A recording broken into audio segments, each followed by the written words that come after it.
So hello and welcome to the MyWhoosh Sunday Race Club. It's simultaneously our monthly finals and it's a new start for some of our segments in the racing. We're going to bring you details of that very shortly. My name's Matt Payne. I'm here with Emma Martin in the studios on the what is a full speed events grand tour of the UK at the moment as we make our way around the crit scene. We've seen some frantic racing on the roads. We've seen frantic racing in France in the men's and women's Tour de France. And we're going to see some fantastic racing with a bit of a shake-up on today's course. And probably best for us to explain the segment changes here. Well, we're heading to Arabia today to the Jebel Hafeet. We have not been here this year, and it is a classic MyWhoosh Sunday Race Club course. 35 kilometres of racing, 905 metres of climbing, and yes, most of that comes on the Jebel Hafeet at the end. The riders come out of the start pen. You can see the Aldar HQ Sprint checkpoint at the 3 kilometre marker. No start and finish, just the finish is the checkpoint, and the first rider through that checkpoint that picks up the points in that sprint segment competition. 3 of those sprint checkpoints today on the course, the Abu Dhabi sprint checkpoint coming at the 7.2 kilometre marker. They got up the first of the 2 categorised climb checkpoints on the course at the Aquarium climb. That finishes at the 13 kilometre marker. It's 3.5 kilometres of climbing at just 2.9%. I say that because, well, we'll see what's coming later. But they drop down then through the Silent Dunes sprint checkpoint at the 18.3 kilometre marker and transition towards the Jebel Hafeet. Well, that is a 9.5 kilometre climb for the women today with 690 metres of ascent. An average gradient of 7%, but there are some steps along the way and some respite.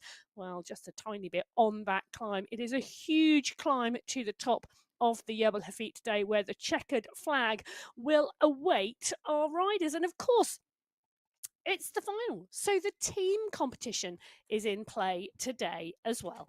So our team competition applying to both the men's and women's races. Our women's race coming up first, followed by the men's race. Both the men and the women's competitions, the race fields divided into 6 race categories. Category 6 going off first, and 5, 4, 3, 2, with 1 being the last category to leave the start pens. Ascending in order of ability or proven power performances, and that means that category 6 is our standard race category. They're going to be going off first in the team competition. 3 riders, the counting riders, a maximum of 5 riders in the race team. And in category 6, we have got our 5 race teams here. The Kitty Hawk Racing, represented by the Moonpaw and the Skyclaw squads. Moonpaw with 4 riders, Skyclaw with 5.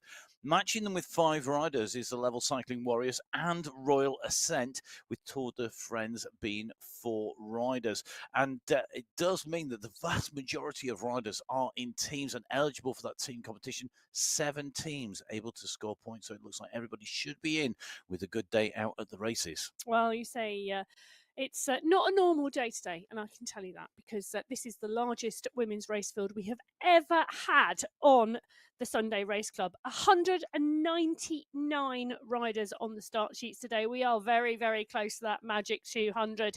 But are we going to see magic today on this racing? Because we are on the final countdown before category 6 leave the pen. So here we go. It is race time on the July monthly final here on the MyWhoosh Sunday Race Club.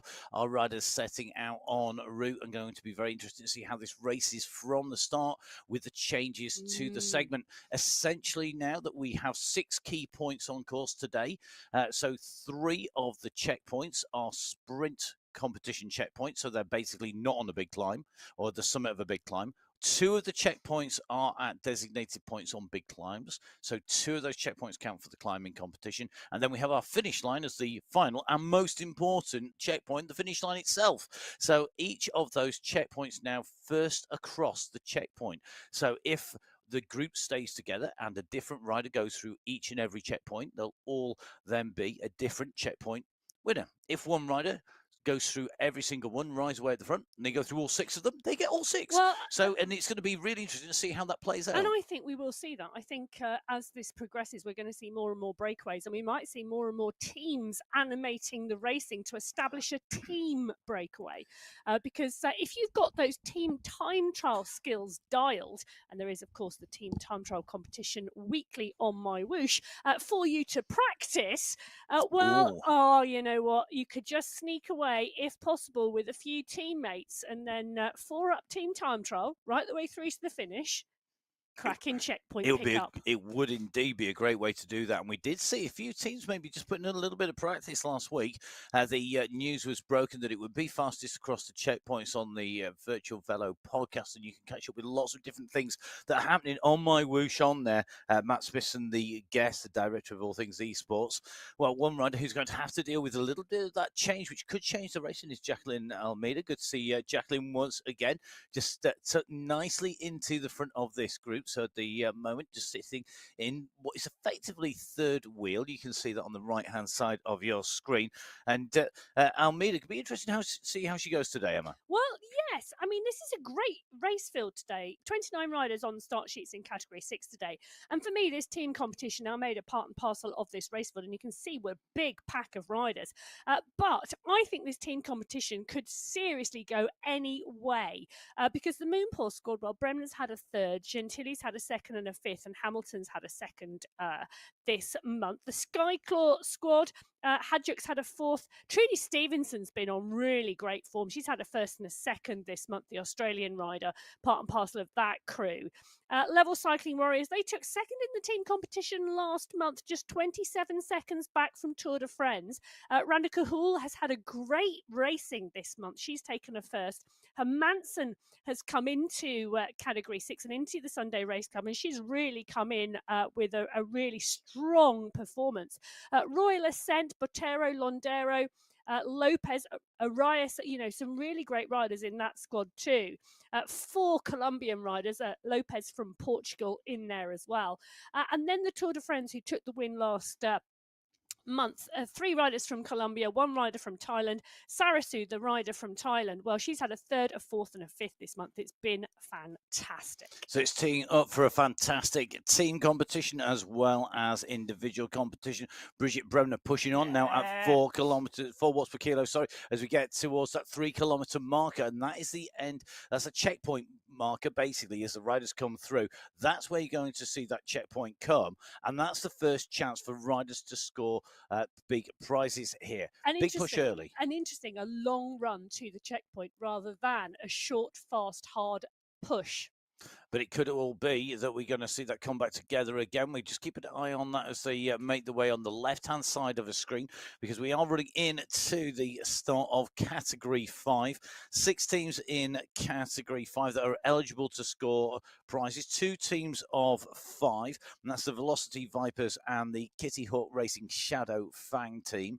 We then have 4 teams of 4. The Black Panthers with 4 riders, Full Gas Femmes with 4 riders, Phoenix with 4 riders, and Team Arepa Power with 4 riders as well. Remember, it's 3 to count, but if one rider has an issue, that means that 4 of our teams only have 1 spare rider ready to step up and take that position. So the more riders you can put in, if you can get that maximum of 6, it's going to make a big, big difference. 6 teams in this category. In Category 5, our first step up from that Category 6. As we take a quick check on the left-hand side, this is the run towards the checkpoint. Here is the checkpoint banner, and Jessica Hamilton is going to go underneath it. So she's going to score first blood as she goes in underneath. She takes that away. Will she be the rider who makes that count to the finish? We'll wait and see as Category 5 leave a race start. Well, Hamilton and Bremner going head-to-head on that checkpoint as the Category 5 riders go out of the start pen today. 33 riders on the start sheets in Category 5, and I'll tell you something, this category for me this month has been absolutely superb. We've had 3 different winners across the 3 qualifying races and 13 different riders in the top 5 out of a potential 15. So this has been so competitive this month, and those riders who have had great performances are scattered across all of the teams. The Black Panthers, who were the second place team last month, well, Valencia has had 2 fourth places. Wilhelm's had a third. Full Gas Thems, Sudubayo's had a fifth. Rachel Kennedy in that squad has come up from category 6, so she's been putting in some great performances. In the Shadow Fang squad, Natalia Idzik's had a first. Seba El Rey's had a fifth. Tajeros for the Phoenix squad has had a second and a fifth. Team Arepa Power, well, Zagala's had a third. Lopez has taken a win. The Velocity Vipers, Marshall's had a fourth place. Charlebois, who's had a third, and Smithson's, who'd had a second, aren't in teams today. They're riding as individuals. So you can see those top performances this month are scattered all through the peloton and the team structure. Seba Al Rey on our screen at the moment, absolutely fantastic to see her here. It's going to be really interesting to see what she can do on this climb today because, well, the Jebel Hafeet, we have been to the Jebel Hafeet before. I said at the very start of the show, it is a classic Sunday race club course, but we have not been on the Jebel Hafeet yet in 2025. I know, it's quite incredible that we've been that long before we have been actually on the Jebel Hafeet, one of our classic courses that we did time and time again. It was one of our real staples here. So very interesting to see what happens as we move forwards and we go onwards from there. So we'll see how that runs. Will we see more Jebel Hafeet? Will it come back more often? The team at MyWhoosh very, very adaptive at changing to suggestions very, very quickly and making the changeover, and you see that this week in the finals with that change to fastest across the checkpoint coming in faster probably than I think a lot of people expected, and may well change that up. Hamilton going through, taking the fastest across the check, or first across the checkpoint, scoring 5 points from 4 points on Bridget Bremner, 3 for Hannah Hermansen, and then 2 for Almeida, 1 for Stevenson, 5, 4, 3, 2 and 1 points across those checkpoints, and then those points added up to give us the overall. The checkpoint jersey, the sprinter, the green flat checkpoint jersey, that is for those categories which those checkpoints which really are sort of on the flat or a very much a team sprint into it, or an individual sprinter can take them, whereas the climb competition does what it says on the tin. It's at the top of a big climb. 2 of those today, and again 5, 4, 3, 2 and 1 points, and it'll be interesting to see if people target individually those sections, or they do work as a team, as you said, Emma, particularly when we've got such declared teams. Well, yeah, and it's really interesting, isn't it? Because we saw Hamilton and Bremner go head-to-head at the front of that peloton in the Category 6 race for the very first checkpoint on the MyWhoosh Sunday Race Club. Brooke Samuel is on our screen at the moment. She's tightly in this Category 5 pack, and this pack are rolling at the 2.2 kilometre mark. This is the point where Bremner put the push in to extend the pack. Now, Hamilton in Category 6 we normally see come from the back of the group to the front of the group to set the fastest time through the draft. Your time does not matter. This, from now on, it is about who goes over the line first, and that's a very different strategy, and it's going to be interesting to see how Idzik responds to that in Category 5. Well, let's dive across from Category 5 to Category 4 to our teams. 5 teams in Category 4 here today, 2 teams of 5. There are Crazy Cogs, along with the Watt Valkyries, the Pedal Queens, the Speed Busters, and the Unshakable Squad. 3 teams with 4 riders each. The Crazy Cogs with Arias, Alzat, Gerardo, as well as Tonkinson and Vojakova. We've got the Valkyries with Hydra, Strepo, Kawazuska, Hill, and Ciciola.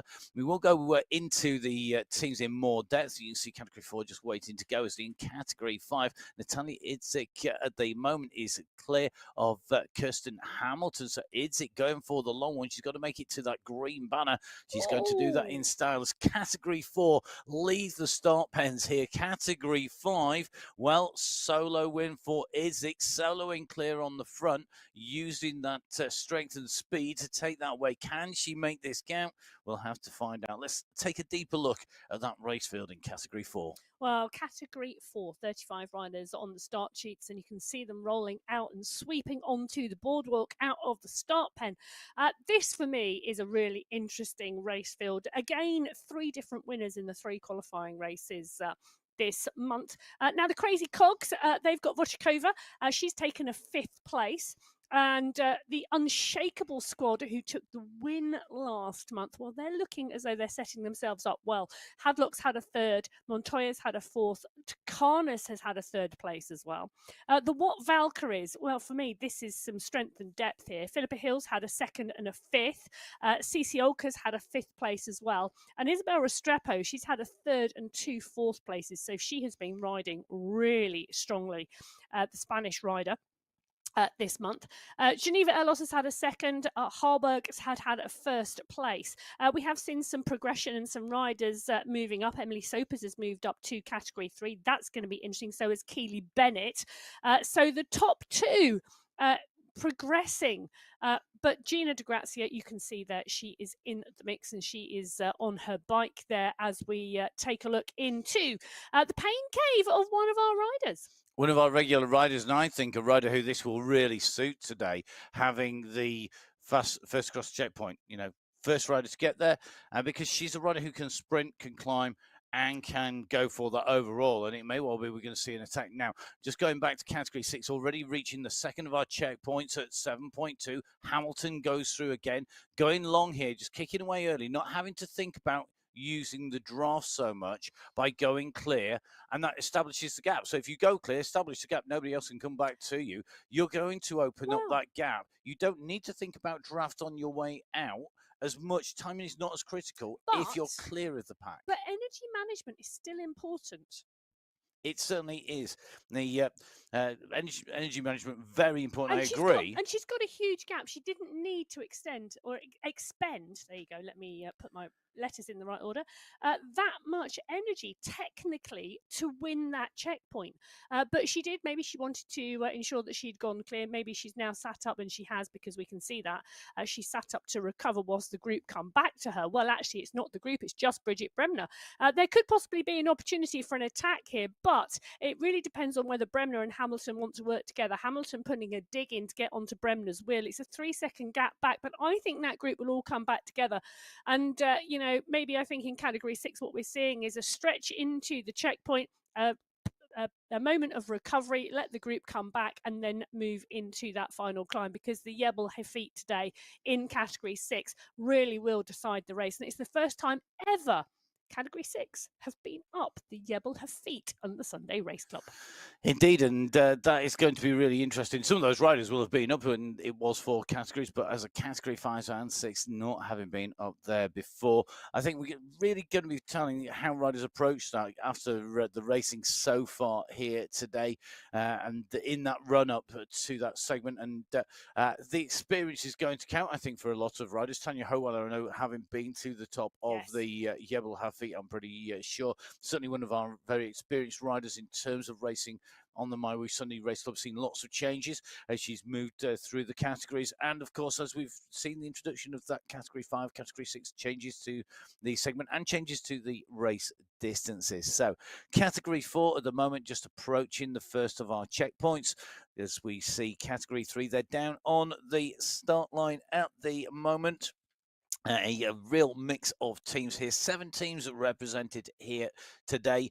We have 2 teams of 5, the big teams here today. They are the Riot Squad of Bulawara, as well as Daniels, Real, Simkin, and Sanchez. Also the Yellow Squad, appropriate as it's Tour de France time in the women's competition. Nielsen, Bergin, Montgomery, Beltran, and McAlpine. All the rest of teams of 4, 5 teams of 4. Cycling District 3, the Kiwis, along with Sunday Sweat, the Wanderers, and Toolkit. And they are the teams that can count in that team competition. 7 teams, 7 prizes, so should be, in theory, 1 each, but they've all got to finish 3 riders on the way through. All the teams with riders to spare as category 3 head out on to race route on the right-hand side of your screen, on the left-hand side of your screen, exactly the same time. You can see the riders going in and through the sprints here, and at the 3-kilometer mark at the Eldar HQ sprint, you just saw category 4 go through there with Veronika Vojakova going through. But interestingly, a counter attack, I think, has literally just gone over the top. Well, and why wouldn't you? Well, the category 3 pack are rolling out of the start pen. The largest race field today, 41 riders on the start sheets, and it is going to be such a great competition, this category 3 race today. Category 3 has been so close. This month. It really, really has. We saw 1.3 seconds separate the top 12 riders in Belgium in category 3 in qualifier 2. And the strength and depth of this race field, Vellner's taken a win, Banilla's taken a win, McLeod's taken a win. McLeod's gone up to category 2. So have a number of the other riders. It's been really interesting to see what's been going on. Randy Gino, Randy Gino on the category 3 pack, she's on the front of the group, watching it there. I think Gino is going to be one to watch on these checkpoints. She really is. She's got a great turn of pace. She's really good in terms of tactical and strategic ability, in terms of making sure she's in the right place at the right time. And I think she's going to be one to watch through those checkpoints. Now, Gina Van Rossum has come up from category 4, so has Emily Sopers. So those are 2 new additions to the group. We're also seeing some great racing. So Anna Embring from the Sunday Sweat has had a second place this month. She could go well alongside her team. The Riot Squad, I think, we really need to watch out for them. Jennifer Reel, she's had a third. Stefania Sanchez has had a fifth. The Wanderers, Altamirano, Lytton, Prado and Bonilla, they have been dominant in that top 5. Each qualifier, Altamirano's had 2 fourths, Lytton's had a 4th and a 5th, Banilla's taken a win and a 5th place. So they really also are a team to watch out for. So you can see them on the right-hand side of your screen as Idzik goes through on the left-hand side of your screen at that 7.3 kilometer checkpoint. So looks like Idzik has made it 2 out of 2 in the checkpoints in those 3 sprint checkpoints. So Idzik at the moment just cleaning up a little bit there in category 5. Well, she is indeed. And Kristen Hamilton, Sonia Giraldo and Sebra Al Ray are the riders bringing the pack back to Idzik's wheel. Well, Holly Bergen is the rider we are in with. She's on the front of the category 3 pack on the right-hand side of your screen. Embring, Bulwara, Grassi, Real, Bennett, McAlpine, Altamirano. I mean, I said the category 3 pack is really strong, and we've had a real smattering of multiple riders pushing on, and you can see here at the moment Brittany Lytton is the rider pushing on at the 2 kilometer marker. I think she's doing a bit of a Bridget Bremner going early. But is this a new phrase, doing a Bridget Bremner? But Valentina Desenia has gone straight up and over the top, and I tell you, this is a big push from Lytton, and Bergen's now coming as well. Desenia is there.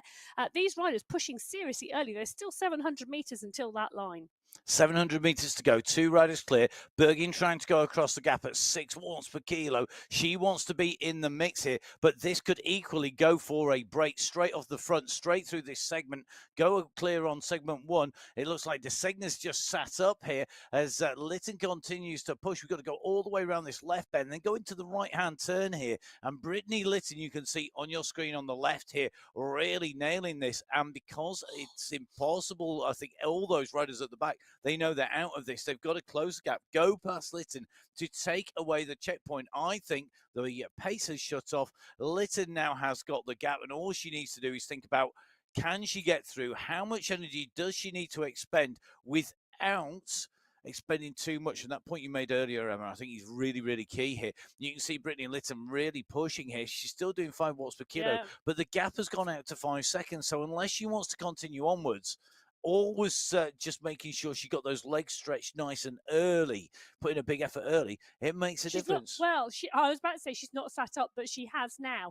The category 3 pack behind, not so interested in pushing on and closing the gap down. But I tell you, there's 1 or 2 riders in that pack now who are picking the pace up and ensuring that Brittany Lytton does not stay out on front, because Lytton is dangerous. That's the best word for her. She is dangerous when she's in a race. You have really, really got to watch that rider. I would agree. I think somebody who's very, very smart, but also who's got that strength and the power to go clear. If that turned into a 3-rider break, you could see her very quickly switching tactics and diving away as a breakaway. If Bergen, Desenia, and Lytton were a 3-up breakaway. Because I'll tell you something, Yeah. that would have or could have stayed clear all the way. But Barbara Bulwara, you can see, and really good, you've got a great insight there into the window of a racer. Bulwara, she's a strong rider. And I'll tell you, she's in the mix there and she's pushing on. And the look of concentration on her face really shows you that the awareness within the pack of everybody around them. And even having the composure while sat in the pack to give us a wave as well. Don't forget, if you are riding, that you can be part of the show. Just dive in to the Zoom room. The instructions come through on your rider email. Do make sure that you jump on and then follow the instructions in that Zoom room. Make sure, as we saw there with Barbara Bulwara, that you are in a landscape picture and that you have the correct name on the side of your screen, so we know who we're picking out at the right time, and then we'll try and make sure that we can get you on our show as well. We love to get those insights into our riders, as well as the fact that it does mean that I actually get to wave back to people, even if you can't see us. Well, whilst Matt is thinking about waving to everybody, Bridget Bremner, Trudy Stevenson and Claudia Gentili are pushing on at the front of the Category 6. I was thinking about the racing as well. I know. Don't just think about saying hello to everybody. But at the top right-hand corner of the screen at the moment, you can see how much effect this race has had on the Category 6 pack already, because those purple indicators of the riders are smattered all back down the course. Well, yes, but equally, I would say that this climb is being taken steadier than we would normally see by the Category 6 riders at the front. It's cagier racing at the moment, because all you need to be is in front. You don't need to set the fastest time up here. All you need to do is be on the front. So basically, if you're in the front group and you're in the right position, don't worry about going any quicker. That's just wasted energy. Sit in there. You know that you've got 8-10 riders to worry about now. You've not got the full pack of riders in Category 6, so don't bother, because why expend that energy up here to open a massive gap unless you know that you can take that to the finish? Well, you just need to be in front. Yeah, there are 10 riders in that leading group in Category 6 that we're watching at the moment. Hamilton is the rider in the green skin suit because she's picked up the points in the sprint checkpoints. But you're quite right, Matt. At the moment, there's no need to put in a really fast time. You just need to watch what everybody else is doing. Angie Solizano, you can see up and out of the saddle, really nice cadence, sitting at around she's standing at around 61, 62, but it is continuous, that movement, and you can see her power on your screen. She's watching what everybody's doing. She's not on the front of the group, but she's getting into position. She is managing that effort in a great way to cover what potentially could be any moves on the front. And knowing where this finish is key to playing it tactically. We've just seen Claudia Gentili wind this up, and that's why we're starting to see, I think, a little bit more of a kick here. Gentili just going up to 3.5. Yeah. We've seen a 3.8 go push going in. Gentili starting to open the gap now. Now it's for the riders behind to decide, do they chase now or do they wait a little bit longer to put the pressure on? It doesn't matter where they are. They will score points if they're in the top 5. Points 5, 4, 3, 2, and 1 for first, second, third, fourth, and fifth across that checkpoint. However, at the moment, Gentili opening up the gap 3 seconds, now nearly 4 seconds and counting as they make their way up this climb. Gentili from Bremner, from Navies. Hamilton's in there, the green jersey wearer. Will we see a move by Hamilton to start to pull that gap back? We'll get those results to you as soon as we can, but we're going to dive in with Category 2, because Category 2 are the next set of riders away. Our penultimate wave of riders to lead the start in the women's July finals, as we take a look at our teams. Now, we have 7 teams here, 3 teams of 5. The big teams, the squad of the core squad, the United Cadence squad, and the Pokemon Pro team. Great team name. We then have 4 teams of 4, the Abus Esports, the Antipodean Racing team, the Globetrotters, and the Velocity Vikings. They're the teams with just 1 spare rider. The teams with 5, of course, have 2 spare riders for that counting number of 3. 3 being the magic number when it comes to riders in and across the line in the team competition. This is Category 2. They need 3 riders across the line.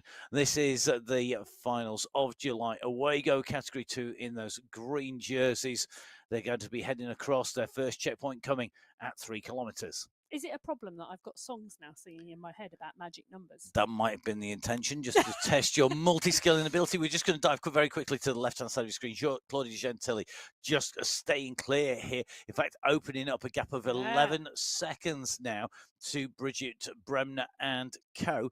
The question will be, will Gentili push on? By the numbers, which is about 1.5 watts per kilo to 2, she took a little bit of a breather, but she's gone back up to 3 watts per kilo, so maybe she pushes on. Well, and that's it, isn't it? Because, I really think there's this being first over the checkpoint.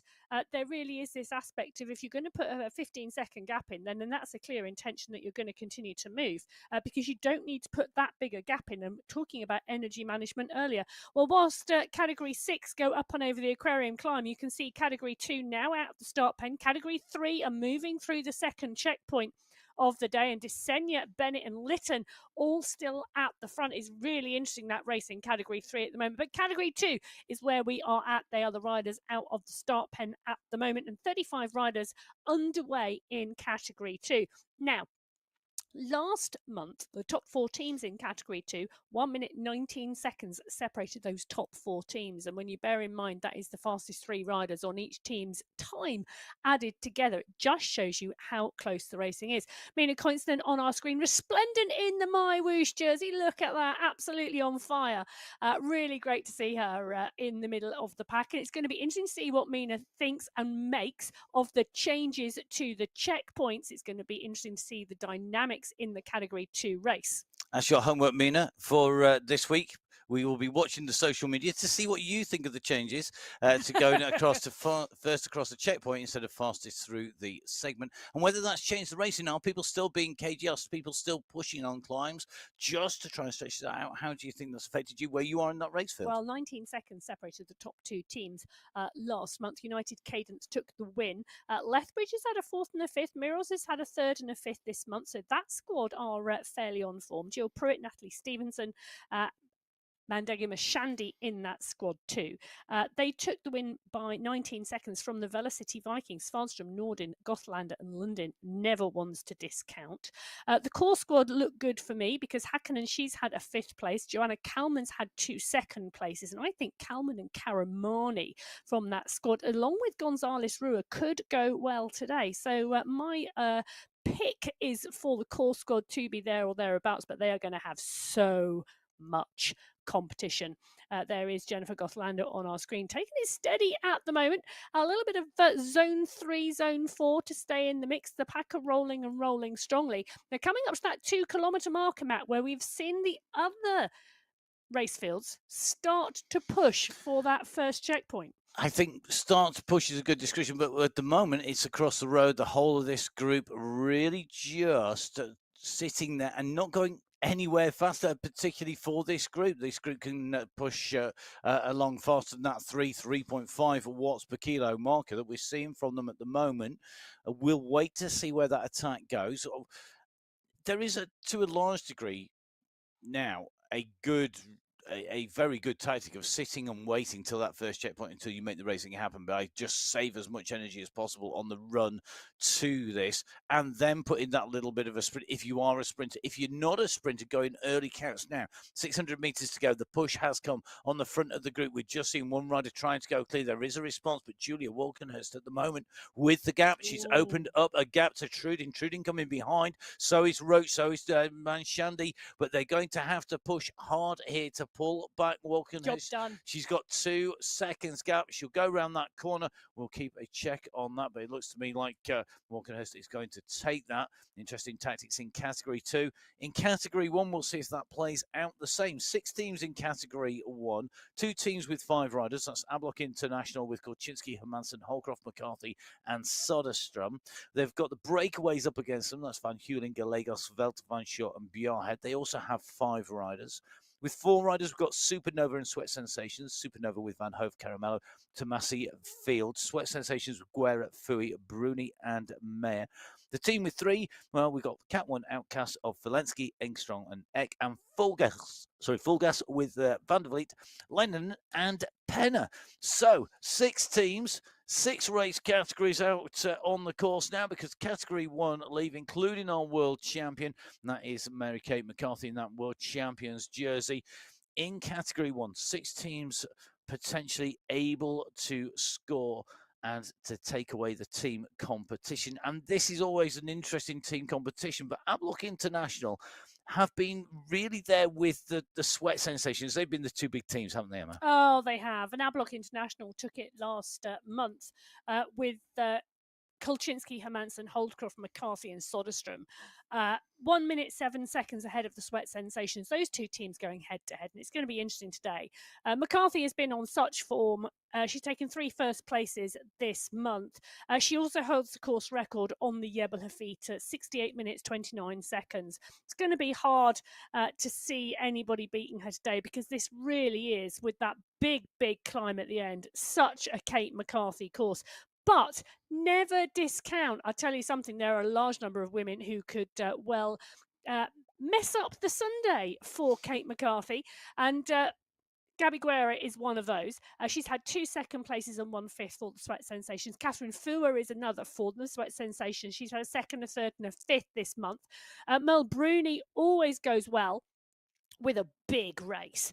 She is a great endurance athlete and triathlete as well, and that's what really gives her the engine to climb these types of climbs. Let's never discount, of course, McCarthy's teammates on Ablock International. Holdcroft's had 2/3 and a 4th. Kolchinsky's had a 4th, and Kristen Kolchinsky could really go well on the Jebel Hafeet today. She is on great hill climbing form. She's out and about on the hill climbing circuit in the USA. So that's going to be one to watch as well. Now, you know, and who knows what can happen? Interesting, Femke van der Vliet has come up into Category 1. So has Carolina Lennonen. They've both come up and in with Tiffany Penner. So we've got some new riders moving up and through, joining Mary-Kate McCarthy, who's on our screens. Good to see riders wherever they are in the world. And Mary-Kate McCarthy, New Zealand resident, over in the far side of the world from where we are in the studios here today. But of course, riders from all around the globe joining Mary-Kate McCarthy in the rest of the race field here. And Mary-Kate McCarthy going to have the opportunity to defend that champion's jersey. And we'll try and bring you a little bit of details on the World Championships and some of the news that's come out during the week in a little while. Meanwhile, we'll go back with our Category 4 riders are going over the top of the aquarium climb. This is the checkpoint of the aquarium climb as they go in and over the line. Looks like Jennifer Ellos is going to score the first of our climbing points. She'll take away 5 points. Peretti's going to take 4, then Collins with 3, then Hill and Hadlock with 2 and 1 points respectively. Look at the stretch on that group. This is where damage has been done in pushing over the top. It's a long group. There are riders dotted all the way down the last few turns, really, here now on the climb of the aquarium climb. You can see that on the top right-hand side. That's a long dot to dot on the snaky and sinuous road that goes through from the aquarium on one side of the hill, down the aquariums on the other side of the hill. They've got to get the group back together. The snaking, sinuous course. It is indeed snaking and sinuous. It might be have something to do with the fact Alliteration. there was a conversation. There was a long conversation about snakes I had yesterday. Oh, well, there we go. Serpentine conversation as well. Well, Nicole Meyer is the rider on our screens at the moment, and we can see concentrating hard. They're at the 2.3 kilometre marker, and I'm not surprised at that look of concentration because who knows what's about to happen. This is the first time Category 1 have been through the sprint checkpoint rather than the sprint segment. So they're looking to see what is going on and who is going to attack first. And that was that section there. As you go around that roundabout, that's where we've seen people making the move because they've wanted to have that little bit of a blind as you go around. This time around, not happening. And I think this is going to be very interesting. Now, for Lenski, for me here in the Cat 1 Outcast, should be the rider to watch out for. But, yeah, Tiffany Penner full gas is another rider who's got a big, big kick. And because she's moved up to Category 2, from Category 2, sorry, to Category 1, I think this could be be the way that she could go in here. Tilly Field with a good sprint. This is cagey. 2.7. Tomasi is sat here. You can just see that the pace at the moment, 37 kilometres per hour. Tomasi going really well here. Just such a focus as the kick goes off the front.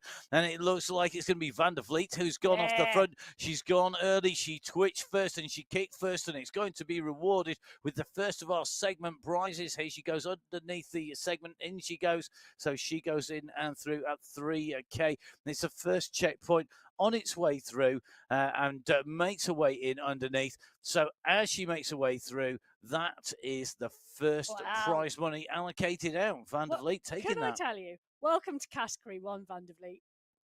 Absolutely brilliant racing.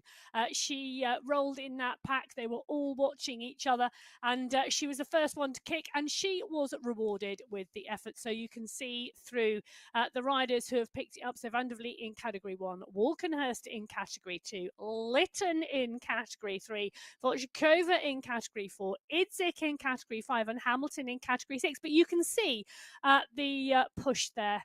It's great. It is very interesting to see that kick in towards the line and that little bit of a push, great from Van der Vliet to put that in. Interesting for me to see what happens now in this group. I think this is going to be very, very interesting just to see how they make this count, because very, very key for me is how these riders use the moment on the way through. So let's see how they score as they make the way in. Interesting Van der Vliet's kick there. I think that she came through there at what was 5 minutes into the racing there for Category 1. The Category 2 went through at 4 minutes of racing. So very interestingly, Category 2 moving quicker to that point than Category 1. Going to shake up the whole race time here. Meanwhile, top of the climb, Holly Bergin going through.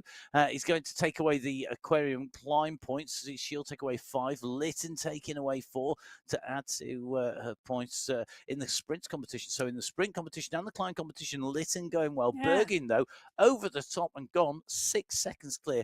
Are we going to see Bergin do something mad and crazy Well, I'll and go tell off you the something. front? What's been really good is watching Bergin's progression in Category 3, because Holly Bergin came up from Category 4, where she'd taken a number of wins, into Category 3. It has taken some time. She was sat in sort of around 12th, 13th, 14th place for some time.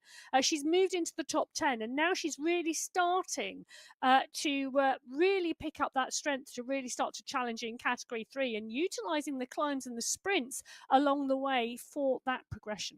And as one of the coaches, it's great that she can then impart the knowledge back in and that experience that she's gained doing that to riders by being one of our live coaches here on MyWhoosh. And if you do want to know about the Sunday Race Club and you're thinking about joining the race, you can join those live coaching sessions with Holly and ask her questions about racing on the Sunday Race Club. She'll answer them, no problem whatsoever. Yes, indeed. Just never backwards at coming forwards isn't Holly. Now, we're going to dive in here with Category 5, who are the second group of riders we saw leave the race start earlier on. Idzik and Geraldo at the moment are on the front here as they come through. This is at 18.5k. Now, this sprint segment or section to get to this checkpoint, this bit is actually midway through a climb. You have a climb into it, it flattens out. You've got to get through the checkpoint to score those points and then go and look at Natalia Idzik's face here. The effort. Massive effort. Out of Natalia Idzik at the moment. She's got support in the pain cave at the moment, but she's up and out of the saddle and she's continuing to push on here. The pack coming back to her, Sonia Geraldo, just up the road. And Idzik took the checkpoint from Geraldo. So the effort by Idzik, you can see it written all over her face that she put in there trying to recover. She scored the big point. She'll take away that prize for going across the checkpoint first, because there is a prize just for going over the checkpoint in the first position. The points then go for the first 5. Idzik from Geraldo, from Joy Mayer, from Coat, from Tajeros. They were the point scorers there. Just a little bit further down in the pack is Seba Al Rai at the moment. It is a big group out on the road in Category 5 and Category... This is a big effort, to stay in this group. This is a really huge, hard pack. Yeah, look, she's absolutely... It's a big effort. Take a look at that. Her heart rate's at 172, our raised heart rate. And you can see trying to modulate that pace, trying to modulate the power, trying to ensure she stays in that group because she's in exactly the right place at this point in time in the race. 19 kilometres now complete for the Category 5 race field. And Sebararo went through that checkpoint 15th position, moving away in and through that group. All that group back together again with Girardo going off the front with Idzik to try and fight for the prize, but it was Idzik who took that. Now, you can just see right-hand side of your screen, Bridget Bremner, Trudy Stevenson, Julius Navarro, Jessica Hamilton, and Angie Solzano have gone clear. I think there's one more rider just tucked in with that group, and I think that is going to be Gentili. It is. So we've got 6 riders clear at the front of the race. They have got 48 seconds, 48 seconds to the group behind. Now, that means that from where they are at 21.3K, they basically are going to get a clear run to the next segment. None of the rest of the riders behind, realistically, at 48 seconds, are going to catch them and pass them for that, or certainly shouldn't do by the time they get to the top of the Jebel Hafeet. But the Jebel Hafeet is such a tough climb. It's long, it's steep, it's got a lot of little kickers in there as well, which is going to test the riders. Well, I'll tell you something, the Kiddie Race Moonpaw squad are going to be very pleased with their performance in Category 6 so far, because Bremner, Gentili and Hamilton are all in that leading group. Let's take a look across now at Category 2. Dana Wagner, the rider that we're in with here, as this big pack come up, they're going to come around this right-hand turn, and at the moment at 10.4 kilometers into this race route. They're only about a third of the way up the climb. This climb kicks off at about 9.5K, goes all the way to the 13-kilometer marker, and that's where that checkpoint is. So still 2.5K to go. And you can see by the way this group is spread across the road at the moment, they're not responding to an attack. Nobody's going on the offensive at the moment. They're waiting to get their timing right. They know that they can't afford to put too many efforts in too early if you're not careful. Well, Julia Walkenhurst was the rider who went through the first checkpoint, the Eldar HQ checkpoint. She went through first in Category 2. At the Abu Dhabi checkpoint, it was Maria Marb. So 2 different riders, 2 different checkpoints. The third checkpoint today on that aquarium climb, and it's going to be interesting to see what happens there. Well, Category 1, Femke van der Vliet on the front in that green skin suit. She went through that first checkpoint for Category 1. We saw her pick up the pace and we saw her extend through the group. She's not done it the second time, but I can tell you something. The pace of the Category 1 pack, well, they are not rolling quickly, and you can see that. Marlene Biarhead goes through the checkpoint first at the Abu Dhabi checkpoint for Category 1. But look at the time, 11 minutes 52, nearly a minute slower than Category 2. Maria Marb going through there, Valentina Desenia going through first for Category 3. Category 4, Veronika Vochkova going through there as well. Natalia Idzik for Category 5 and Jessica Hamilton for Category 6. But the big thing for me is the steady pace of the Category 1 pack relative to the other race fields. I was just speculating to myself pretty much whether or not we would actually see a situation where Category 1 are not our fastest time of the day, because they could give away. Well, it's happened previously when we've had fastest through segment. Now that we've got first across the checkpoint, I could see them being second or third fastest times here, giving away 5, 10, 15 minutes potentially, because you've got 30, 5, 25 10, 15 minutes. Yeah, 25. Well, they give away that kind of time, and they're in the same kind of marker as Categories 3 or 4. I'm not sure I agree with that, well, but because, I'll tell you they're rolling. They're not. They are rolling, but they're not trying. They're not going the pace of these guys. Well, no, but I think for me, it's all about that final climb on Category 1, and that's where they're going to be focusing their effort, and it's going to be an absolutely massive effort on that final climb today. Well, you can see the effort being put in by Urruti Racing Category 3 as they climb up towards the Silent Dunes checkpoint. Meanwhile, Category 2 coming up towards these turns that take them to the summit. We're in with Jaramillo at the moment, and nicely tapping around a rhythm there. You can see 86 revs per minute on the top of the main screen there. Heart rate 159 beats per minute, putting down 250 watts at the moment as they continue to kick up towards the top of the climb. One rider just on the front here, just squeezing on as we move our way towards it's 13 kilometers, the marker, and this is a dangerous move because this is sticking at the moment. Velna has gone clear. We've seen her do this before. Go clear over the top of the climbs and take those. Be very interested to see if she can make this stick. Still 700 meters left. Well, there is indeed, but Velna is pushing on. Gorea is coming up. The power is going a little bit higher behind Rachel Brown now moving in and Joanna Kalman. But I think they're managing their efforts so that Katarzyna Velna does not get too far away. Well, I say that, and the kick comes from Sylvia Gorea and Rachel Brown. They are trying to close that down, but have they got enough road left to do it? They've still got 500 meters. This could come back together. It's going to be interesting to see whether Velna can stay out there with the push from Brown and Gorea behind. Well, as category 2 coming towards the top of the climb of the aquarium climb, category 1 just heading in towards the base, and this is where we will see how much effort they're prepared to expend prior to the Jebel Hafeet. This is going to be climb number 1 coming up on the left-hand side of your screen. They're heading into towards the base now.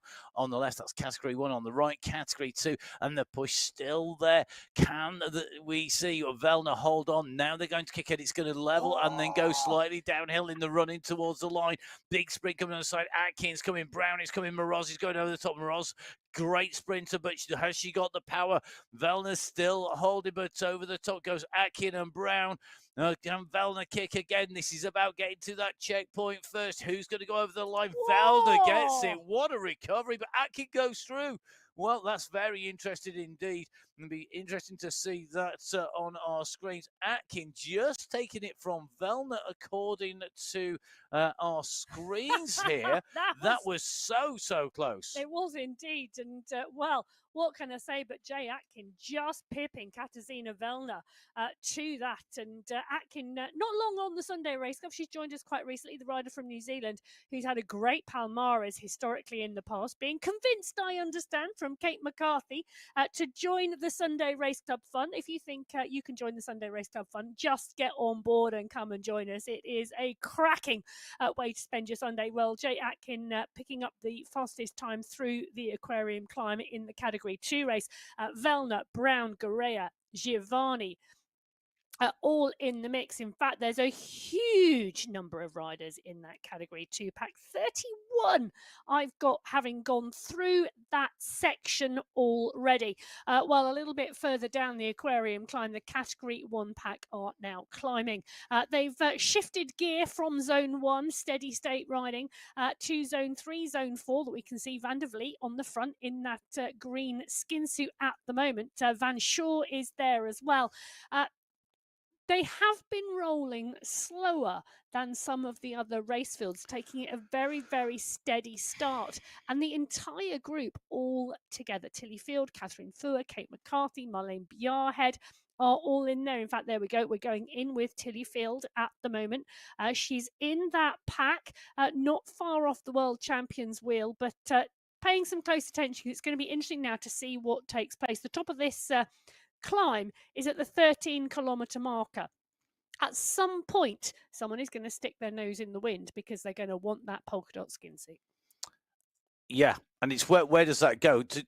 To some degree, you could argue that this is going to be dependent on what point do riders like McCarthy and Guerra, potentially Holcroft, who are going to be looking to that final climb, where do they want? How hard do they want to push? Are they just content to roll, or do they want a harder week's training?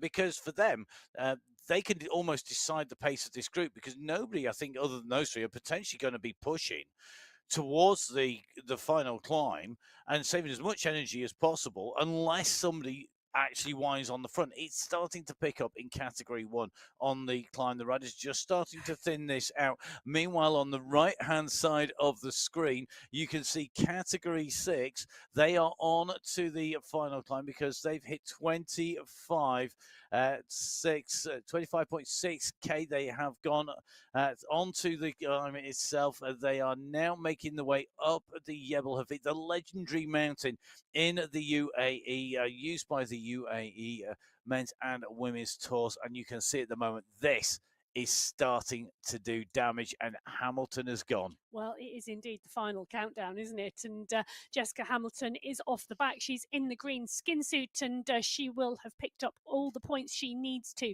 in that sprint checkpoint competition to take that away today. But 5 riders in the leading group in category 6 at the moment as they head on to those steep slopes. It's 12% under their wheels at the moment. Early steep section on the Jebel Hafeet. Well, there's a lot of climbing to go for them, just shy of 10 kilometers. On the left-hand side of your screen, the category 5 bunch, we'll take a look at that. They are coming up for the 25-kilometer marker. They are around 900 meters behind leaders in the category 6 race. And it's a big group. Rachel Kennedy is there, Elena Lopez, Joy Mayer, Maria Wilhelm is in the mix. Picking up a couple of category 6 riders as well as they sweep towards the slopes of the Jebel Hafeet. Indeed, they've got to swoop around this right-hand turn, go underneath the banner. There's a nice little right-hand turn here for anybody who's out and riding on MyWhoosh. Don't forget, you can download it on iOS, on Windows, and on Android, and get out and ride. And if you're going into the climb, you can take a right-hand turn just before the base of the climb and go around on a much flatter section. Done it lots, believe me, rather than going up the climb. It's a much easier option each and every time. Now, Catherine Fuhr in with the category 1 group here. The pace picking up. We're just starting to see riders having to kick at 7-8 watts per kilo to stay in the group. Then they're settling back down to this 5-6 watts per kilo marker, which is the tempo pace being set up here. This is not flat out by any means by these riders being led, I think, by Guerra on the front of the group here as they kick the way up here. Guerra just wanted to make it that a little bit tougher. Velt, Tomasi, Gallegos, Volcanus, all in and around this group. Guerra on the left-hand side of your screen in person, as well as tracking her stats here as they come up this climb. Bruni's in here as well. Bruni, very, very strong recently, certainly coming back into form. Mayer having some of her best performances that we've seen from Mayer historically over the last few weeks. The kick is coming now, 12.7k. This is the run for the line. A right-hand turn comes. This is almost going to be a full-out sprint because they've got plenty of energy left. It's being led out here by Linen. What is 8 watts per kilo, but Fuhr goes at 12.5. She kicks over the 12, now at 13, getting the timing right, makes the gap, opens up on Linen, and this is now about keeping the pressure that is required. Look at that, takes off the throttle, shuts it down before the banner to use just the right amount of energy, goes over with a couple of bike lengths to spare. Absolute masterclass from Catherine Fuhr. Well, can I just say, I think, Catherine Fuhr, we're in with her at the moment, and she's sat back down there recovering. Look at that, calm, considered. Cool as a cucumber. She is, isn't she? She's absolutely brilliant. Can I just say, I think, we've seen over the last couple of weeks, she took second place in Belgium. For me, Fuhr is strong, she's punchy, and she's really been working on that top end, and you can see it. And look at that result. Absolutely brilliant. She really dug on the top of that climb and put in a massive kick at 13 watts per kilo. For me, that's what she's been working on, that big kick, and it is paying off. And you can see that on your screen with Fuhr being the fastest rider to that checkpoint in category 1. Atkin taking that in 2, Bergen in 3, Ellis in 4, Jurado in 5, and Gentili in 6th. The times also tell a tale with the time of category 1 coming in what is the 3rd fastest time, not the fastest time, with category 2 and category 3 effectively being ahead on the road. And the commentary box waving back to Catherine Fuhr just because she's giving us a wave as well. Have to say that really is telling. Now, at the very first checkpoint, category 1, the fastest rider in category 1 reached that in the 75th fastest time. At category 2, they were at the 115th fastest rider, 113th, 115th fastest. That was at the Abu Dhabi sprint. By the time they've got here to the top of the aquarium climb and gone over through that checkpoint, they've managed to get back to the 60th fastest time. So they are starting to pull time back. They're getting faster, but then that would make sense because they are seriously strong on the climbs. But it is true because category 2 and category 3 at that top of the aquarium climb were moving quicker as a top race field than the category 1. But I think it is all going to change, and we are going to see category 1 come out with the fastest time because of the strength and depth of that power on the climb at the end on the Jebel Hafeet. That's where we are going to see fireworks today.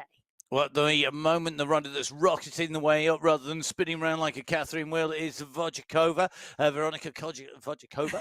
Do you know what? I need to put my teeth in this morning. They clearly are not stuck down well enough. If I had bumped them out in a few bumps too many, I probably would have them stuck in. Not yet. There's plenty more bumps, I'm sure, on the bike to go. But at the moment, it is Vodjakova who's got the lead.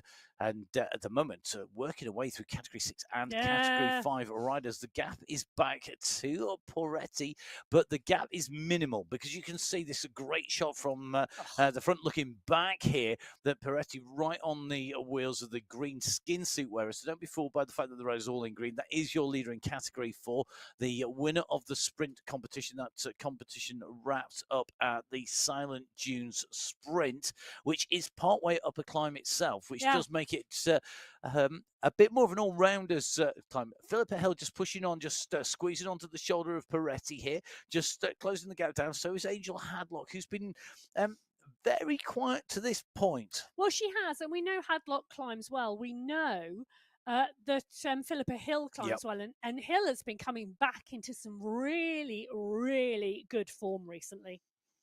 We'll have to see if that is going to continue to play out as these riders in Category 4 are on the slopes of the Jebel Hafeet. They're at 26.1k, so Category 4, Category 5 and Category 6 all onto this climb. Category 6 setting off first, but being slowly closed down by Category 5. And it may well be, subject to confirmation, I think that the Category 5 leaders are actually almost on, if not just going past the Category 6 riders at the moment. So they've really closed that down. And Category 4 are coming like an express train as well. So Category 3, they've already reached the slopes. They've gone just going past that T-junction. That takes you into the base of the climb here. They're going to go around this right-hand turn. The climbing starts basically now. Go around that T-junction, it goes uphill. It steps on the first few steps, actually are really quite hard. It's got this little kicker. It levels and goes again. You're just coming out of what would be in the UAE, the Al Ain area, going on to the climb. And you come off that junction, and it is a really, really nasty kick. And we see bunches exploding all over the place. There's over 20 riders in that bunch, and they are about to explode because Jen Reel is on the front of the group, and she's pushing strongly into the early stages of the Jebel Hafeet. Stefania Sanchez is there. She is a great racer. So is Amy Bradley. Kim Bonilla, that under-23 rider from the Philippines. We've seen her ride so strongly on the road. And for me, this really is a course that's going to suit her. She should be there or thereabouts, with Prado as well. There are so many strong riders. And one of the riders I'm really looking out for today here in this pack, and I really want to see what she can do, is indeed Charlotte Lucas. She has joined the Sunday Race Club, a little like Atkins, under the recommendation of Kate McCarthy, another rider from New Zealand. And I would really love to see what she can do. I think it's going to be very interesting to watch. Meanwhile, we're back in with Seba Al-Rai, who is on the climb. For a rider who was saying that she was absolutely shot at the moment, nicely tucked in with this group on your screens, just making the way up this climb. These are the leaders in Category 5. They're about to come on to the back of two more riders in Category 6. Meanwhile, we're taking a little bit of a look back here from Miranda Cahul, who is starting to see them coming. So this is the shot from those two riders, Miranda Cahul and Veruchiko Sarasu. They're the two riders in purple, just being caught here by Wilhelm, who's leading the Category 5 in the light blue up there. You got the Category 5 climb leader as well, because in Category 5, the first points taken on the climb of the Aquarium climb, and those points in Category 5 being added to the points that they gain here in Category 5. It was a really interesting result because with Marshall going very, very strongly indeed, but the Category 5 leader was Geraldo from Pamplona, from Wilhelm from Elsa, and Joy Mayer. Well, I can tell you, Ray, in the middle of this leading group of Category 5, there are 10 riders still in that leading group at the 27.4 kilometre marker. They're 2k into the Jebel Hafeet at the moment. Another 7.5k to go till the finish line. But Wilhelm and Al Ray looking strong.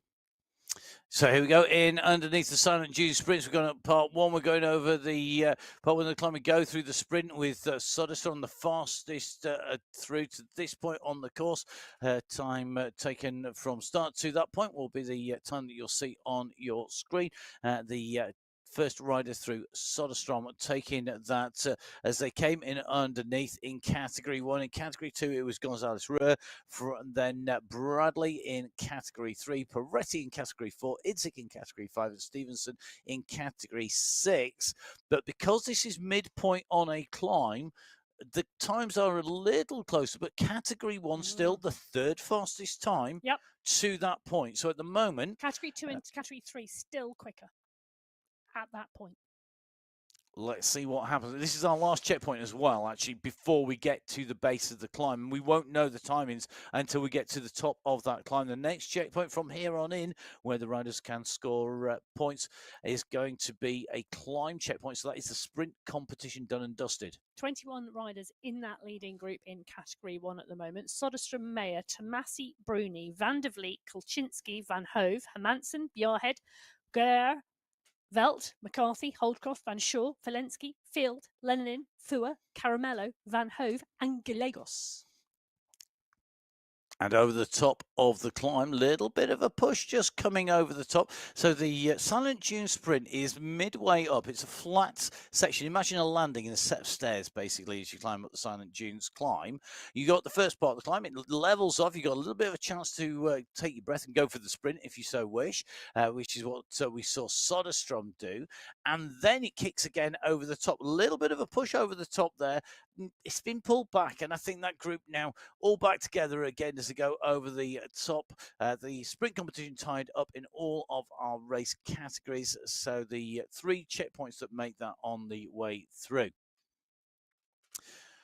So let's have a look at the races, the riders on the right-hand side of your screen. These are our Category 2 riders. They are going in towards the climb. At the moment, Emma, though, it's looking pretty... steady. Well, we're with Hayley Simmons on the moment, on the right-hand side of the screen, and she's currently sat at Zone 1, Zone 2. That indicator to the viewers, if you are a new viewer to the Sunday Race Club, but that is on the top right-hand corner of your screen. Underneath the map, there is Zone 1, 2, 3, 4, 5, 6, and the highlighted rider in blue below, it's their data that you are seeing, not just in that white bar at the top, but also on that zone indicator, which really gives you a great view of how the pack is rolling. So Hayley Simmons at the moment currently sat Zone 2 in that pack. Mika Soderstrom on the left-hand side of your screen currently sat Zone 1 in the Category 1 pack. Zone 1, Zone 2 tells me we've got 2 very steady rolling groups at the moment on the way in to the Jebel Hafeet on the Sunday Race Club. We have indeed. And we're going to just take this little bit of a chance to go look across the race categories. We're in with Kath Tonkinson in category 4 on the climb here, climbing well and sitting, tapping that rhythm out in the GB cycling shorts there. Those are Great Britain shorts. That we can see. And don't forget, you do need to get your entries in for a number of things. One, public qualifiers at the UCI Championships, the UCI World Championships, public qualifiers. Get yourself in. Yes. Really, really important. Get in for that. And also make sure you get your entry in for the MyWhoosh Championships, the $1 million championships. Cut-offs are coming. First cut-off, I think, is the 3rd of August, 3rd of August is a cut-off for entering the MyWhoosh Championships. That is where you need to be in August. 8-day stage race, 7 stages, 1 rest day. It is going to be phenomenal.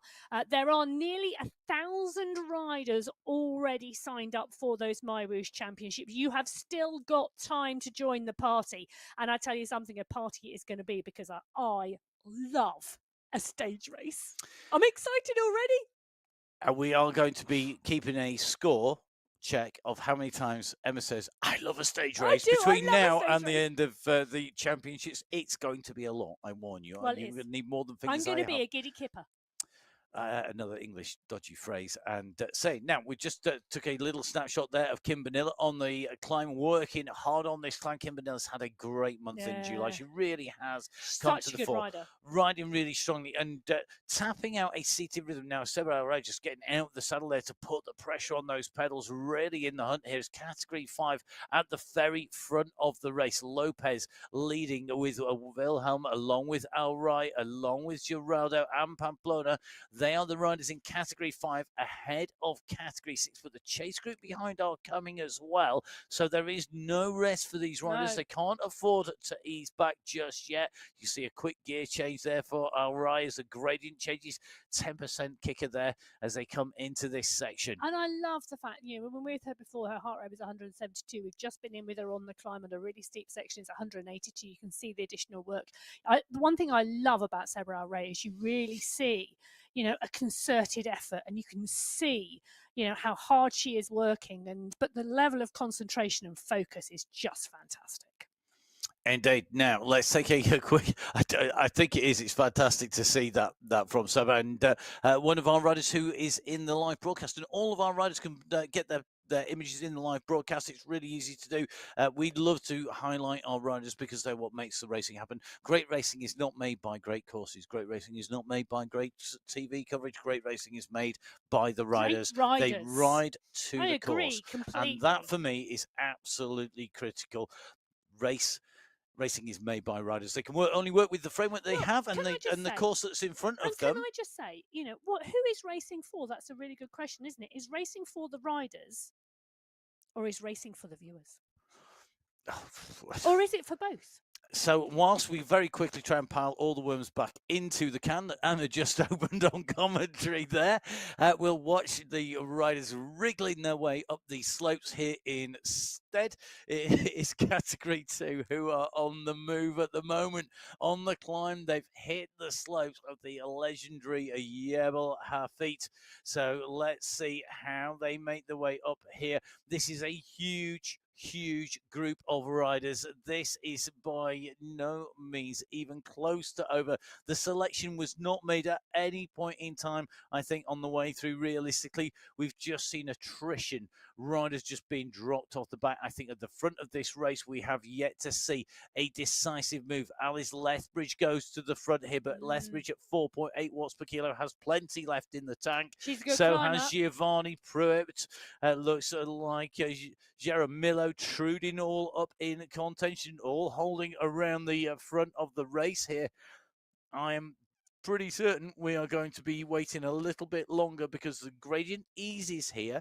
It levels again and then it kicks, and it's on one of the steep kicks. I expect to see one of our real pure climbers start to rip the race up. But they're going to do that only on those steeper slopes, and they're going to do it, I think, at a point they know that they can take it to the finish.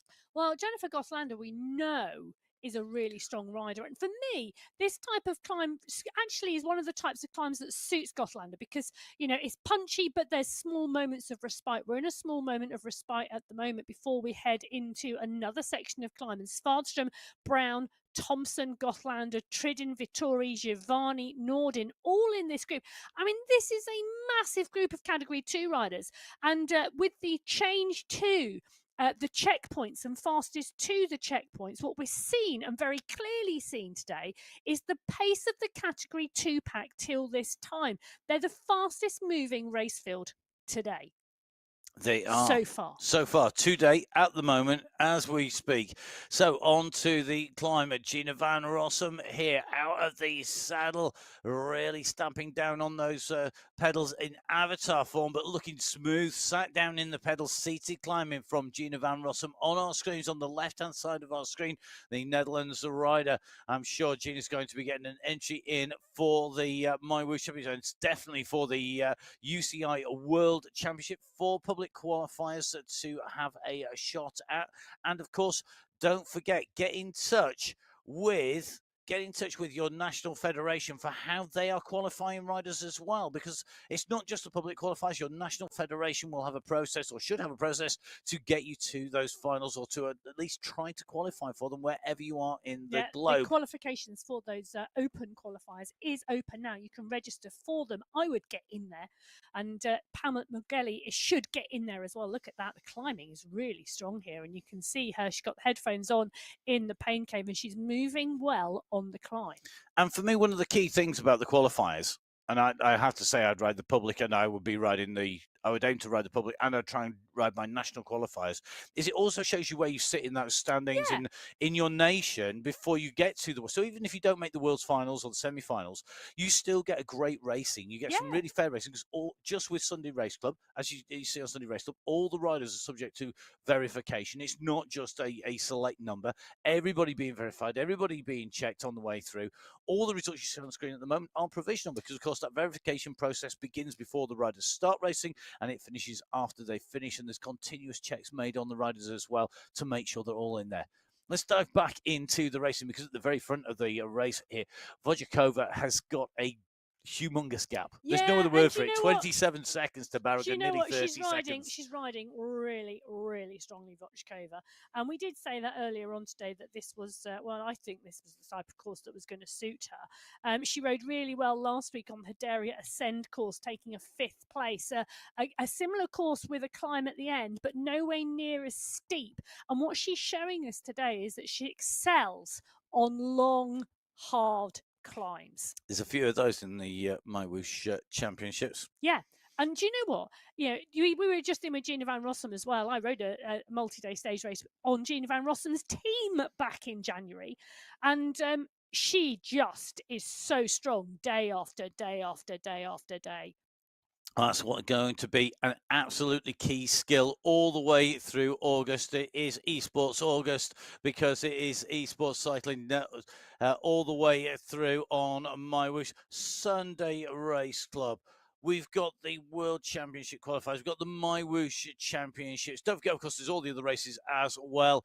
It's going to be about picking your races, picking your timing, and make sure that you get yourself up and racing. Go enjoy yourself out on what is the fastest growing, very much the brand new kid on the block when it comes to UCI disciplines. And of course, the World Championships in person for only the 2nd time in history this year, first time being last year. So you can watch all of that back on the MyWhoosh YouTube channel as well. The very first time that the riders were in the same place at the same time, and of course that then being broadcasted out and around the world. Now, left-hand side of your screen, category 1 starting to get the pressure on. No decisive moves being made yet. Soderstrom on the front here. McCarthy in that World Champs jersey, biding her time in there, staying in position, holding positions 3, 4, 5. Really key here, because if the gaps go, you do need to be in position at the right time. We're seeing the gaps starting to open. This is where the gap is coming, and that's got to be closed down. You can just see this leading group are pulling clear.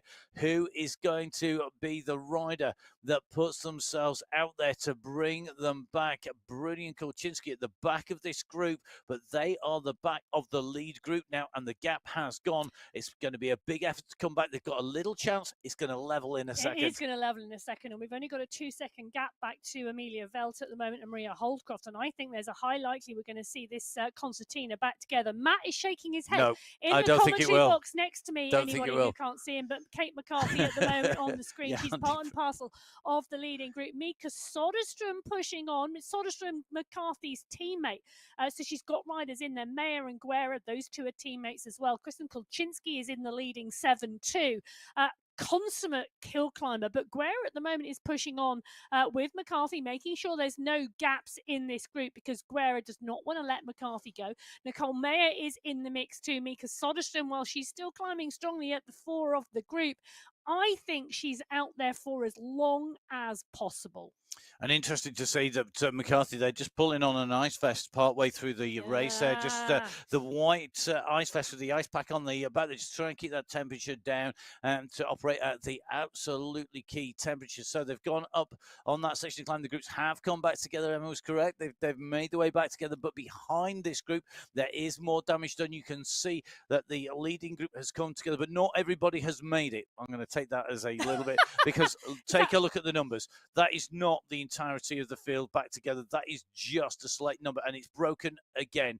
And that looks to me like Soderstrom, who put in a massive sprint across the flat for her teammate McCarthy, I think just went backwards like she threw out an anchor. Well, maybe she did, but Guerra, McCarthy, Mayer, Bruni are all in the mix, and McCarthy starting to come to the front. Guerra glued to her wheel at the moment. Oh, Gabby Guerra is going to make this an absolute ding-dong battle for McCarthy. Bruni as well. Now, we talked about Bruni right at the top of the show. Long-distance triathlete, phenomenal endurance, and I think that's going to come to play in the MyWhoosh Championships later on, as she is going to be one to watch if she's on the start line. She's going to be one to watch today on this climb. Another one to watch who we called earlier on, Angelica Altamirano, the young rider from the Philippines in Category 3. She's in this mix here. They're at the 30.2 kilometre marker. She's up and out the saddle now, trying to close it back down. And tapping away, gets out of the saddle, sits back down again. And at the moment, just bringing this group back. One of the things I always think you've got to remember is, even if you lose a little bit of ground on a climb of this length, you're at 30k. This climb does not finish until you get to something at 35k, and you just got to keep pushing. That heart rate might be up there. You might be on what you feel is your limit, but you know what? Somebody else in front is going to have a bad time maybe later, and you'll pull them back. So you just never give up. You just got to keep digging in there, because you've got to keep pushing. And particularly that comes to play here when we've got the team competition, because all these riders know it's that cumulative time for the top 3 riders in the team. And you only need, even if you're rider 4, you in your team, one of your top 3 riders comes out of the competition, has an issue. You know, it could be anything from a drop bottle to getting a drop out, the internet, the power in their region goes down. Then they're not going to be there, and you need to be there to pick up the reins and to be that third teammate. So it's really important that every rider pushes all the way to the finish on a final. Sarah London is pushing all the way to the finish here. She is pushing in this Category 2 race. They're at the 28.5 kilometre marker, and she is motoring up the climb. She's got Thompson, Stevenson, Roach, and Banerjee just ahead of her. She's got Gina Van Rossum, the Category 3 rider, in her sights too. And that really helps, doesn't it, in terms of the added motivation just to keep pushing. You've got someone in your sight.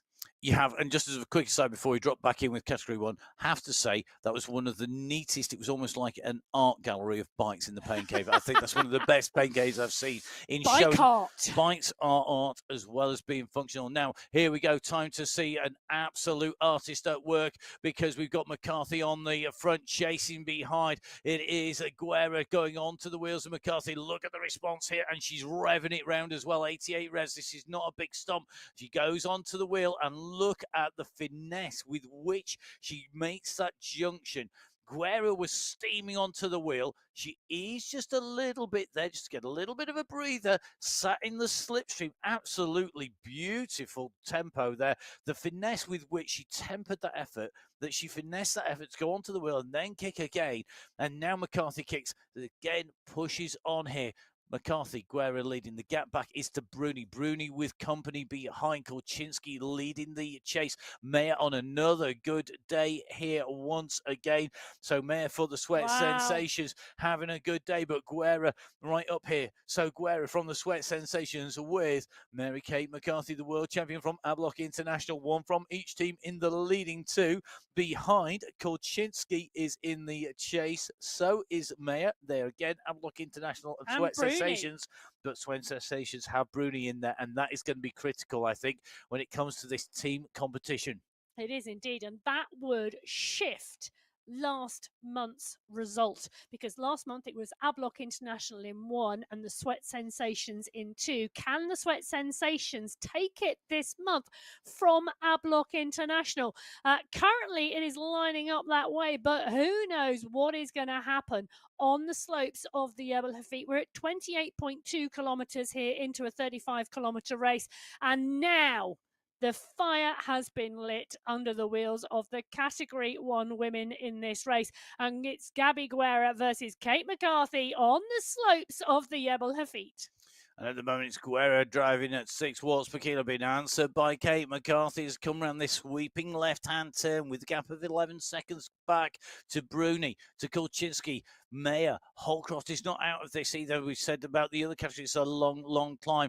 And the riders at the moment here in Category 1 really pushing, but they're at the same time tempering that effort because they know they've got a long way to go. We're at 28.4 kilometres into the 35-kilometre race route here today. The vast majority of the climbing done today on this climb. There's 905 metres of ascent on this race route, and 690 metres are done on the climb before we get to the climb across that checkpoint marker, that polka dot banner, and then there's a further 500 metres of ascent, but there is a little dip on the way into the finish, and the finish of the Jebel Hafeet is one which can catch out riders. Well, at the front of the race, on the right-hand side of your screen, at the 31.5 kilometre marker, it is Veronika Vochkova from Category 4. We saw her climbing really strongly. Lucy Collins and Philippa Hill, the two Category 4 riders in second and third place, are around 40 seconds back. In between those riders,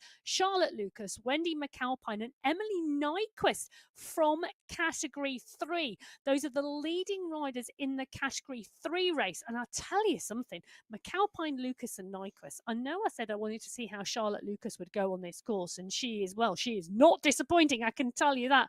But Wendy McAlpine, for me, is always one of those riders who just shines on hard courses.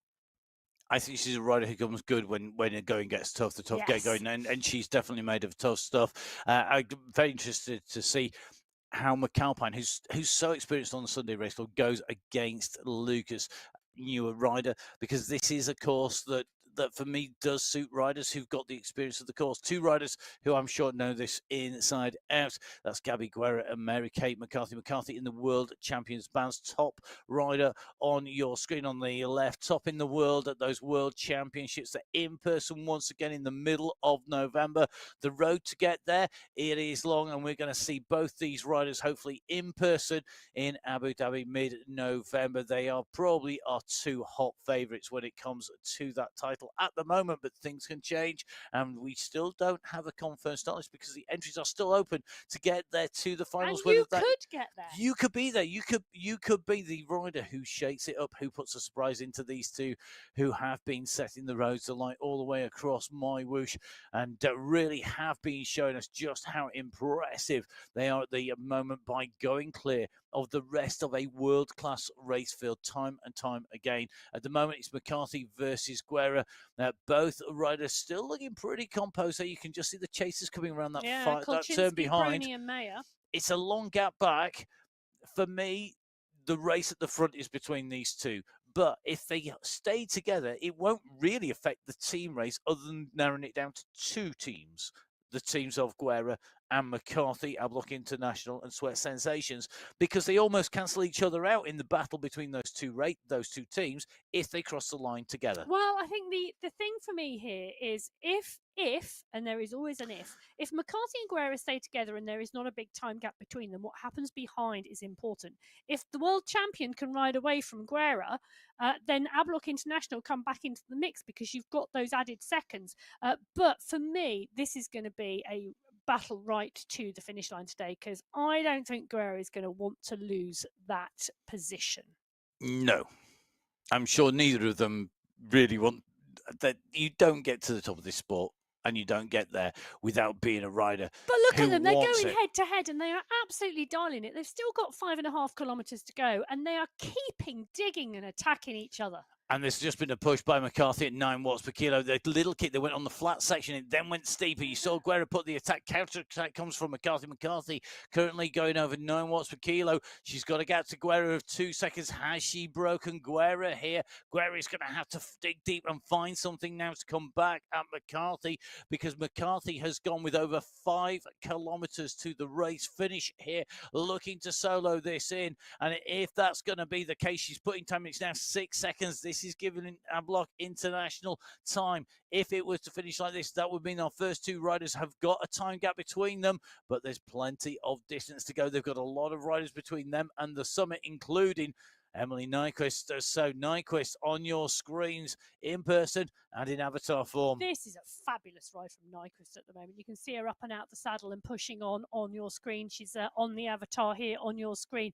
And she's closing the gap down to Lucas and McAlpine on this steep section. It's 11.1% under their wheels at the moment. And you can see the push here from these three riders. They are the top three riders in the Category 3 race. Ruti Reese is a little bit further back, and so is Barbara Bulwara.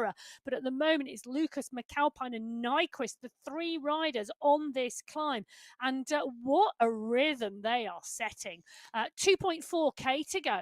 Nyquist, who has been racing since March of 2024 on the Sunday race, so trying to close down the gap. She's not taken a top three position yet. She's on the way to go do that. She's got to hold off Ruti Reese, the rider who's immediately behind. You can see Ruti Reese on your screens here. You can see Look that at the focus. Yeah, absolutely glued to the screen. They're making sure she knows where she wants to be. And she's got some phenomenal riders behind her, because 6 seconds back, Stefania Sanchez and Barbara Bulwara are climbing side by side. Do you know that this race is not over yet in Category 3, because in 2k of climbing like this, anything can happen. And Bulwara, well, she knows that. She knows she has got to keep tapping a rhythm, and she knows she's got to keep moving, because anything can happen to those riders ahead. Until you are over the finish line, the race is not complete. So Ruti Reese, a relatively new rider, taking a second place though already in the Sunday race. So she did that on Coast and Country. That's the California course, a very different course, lots of climbing, but very short power climbs rather than this long, big climb. Barbara Bulwara has taken a second place. She's taken a third place. She'd dearly love to close down the gap to McAlpine up at the front there. Well, to they're close closing the gap down to Reese, I tell you that. It's coming down, isn't it? And this is Sanchez Bulwara along with Reese. They've got McAlpine, they've got Nyquist in front. No first place so far for Barbara Bulwara. Will she be able to close that gap down? It's 30 seconds to Nyquist at the moment, who's got the gap to McAlpine. It's a couple of seconds between them. It is doable, but my goodness me, you're going to have to set a great rhythm now, because time is starting to get a little close. We've coming up for 33k now. Yeah, Charlotte Lucas is now setting the pace on the front, and you can see her coming up onto the shoulders of Veronika Vochkova. Now, Vochkova, Category 4, she's in the green skin suit, but she's part and parcel of that Category 4 race, and she is setting a sterling rhythm on this climb in Category 4. I think we will see her move to Category 3, because that is phenomenal climbing from Vochkova.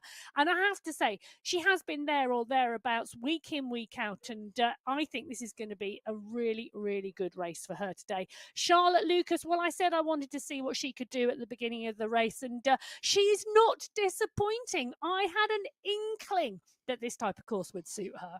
Oh, if your inside spy has been telling you a little bit about our riders by any chance, do get in touch. Don't forget, you can get in touch with Emma. It's at biking_Emma on Instagram. You can get a hold of me. It's at MattFixerPayne. We always love to hear from our riders what you're up to. Do let us know whether we're allowed to say what you tell us or not, because, of course, being competitors, we like to share all the information with everybody as much as we're allowed.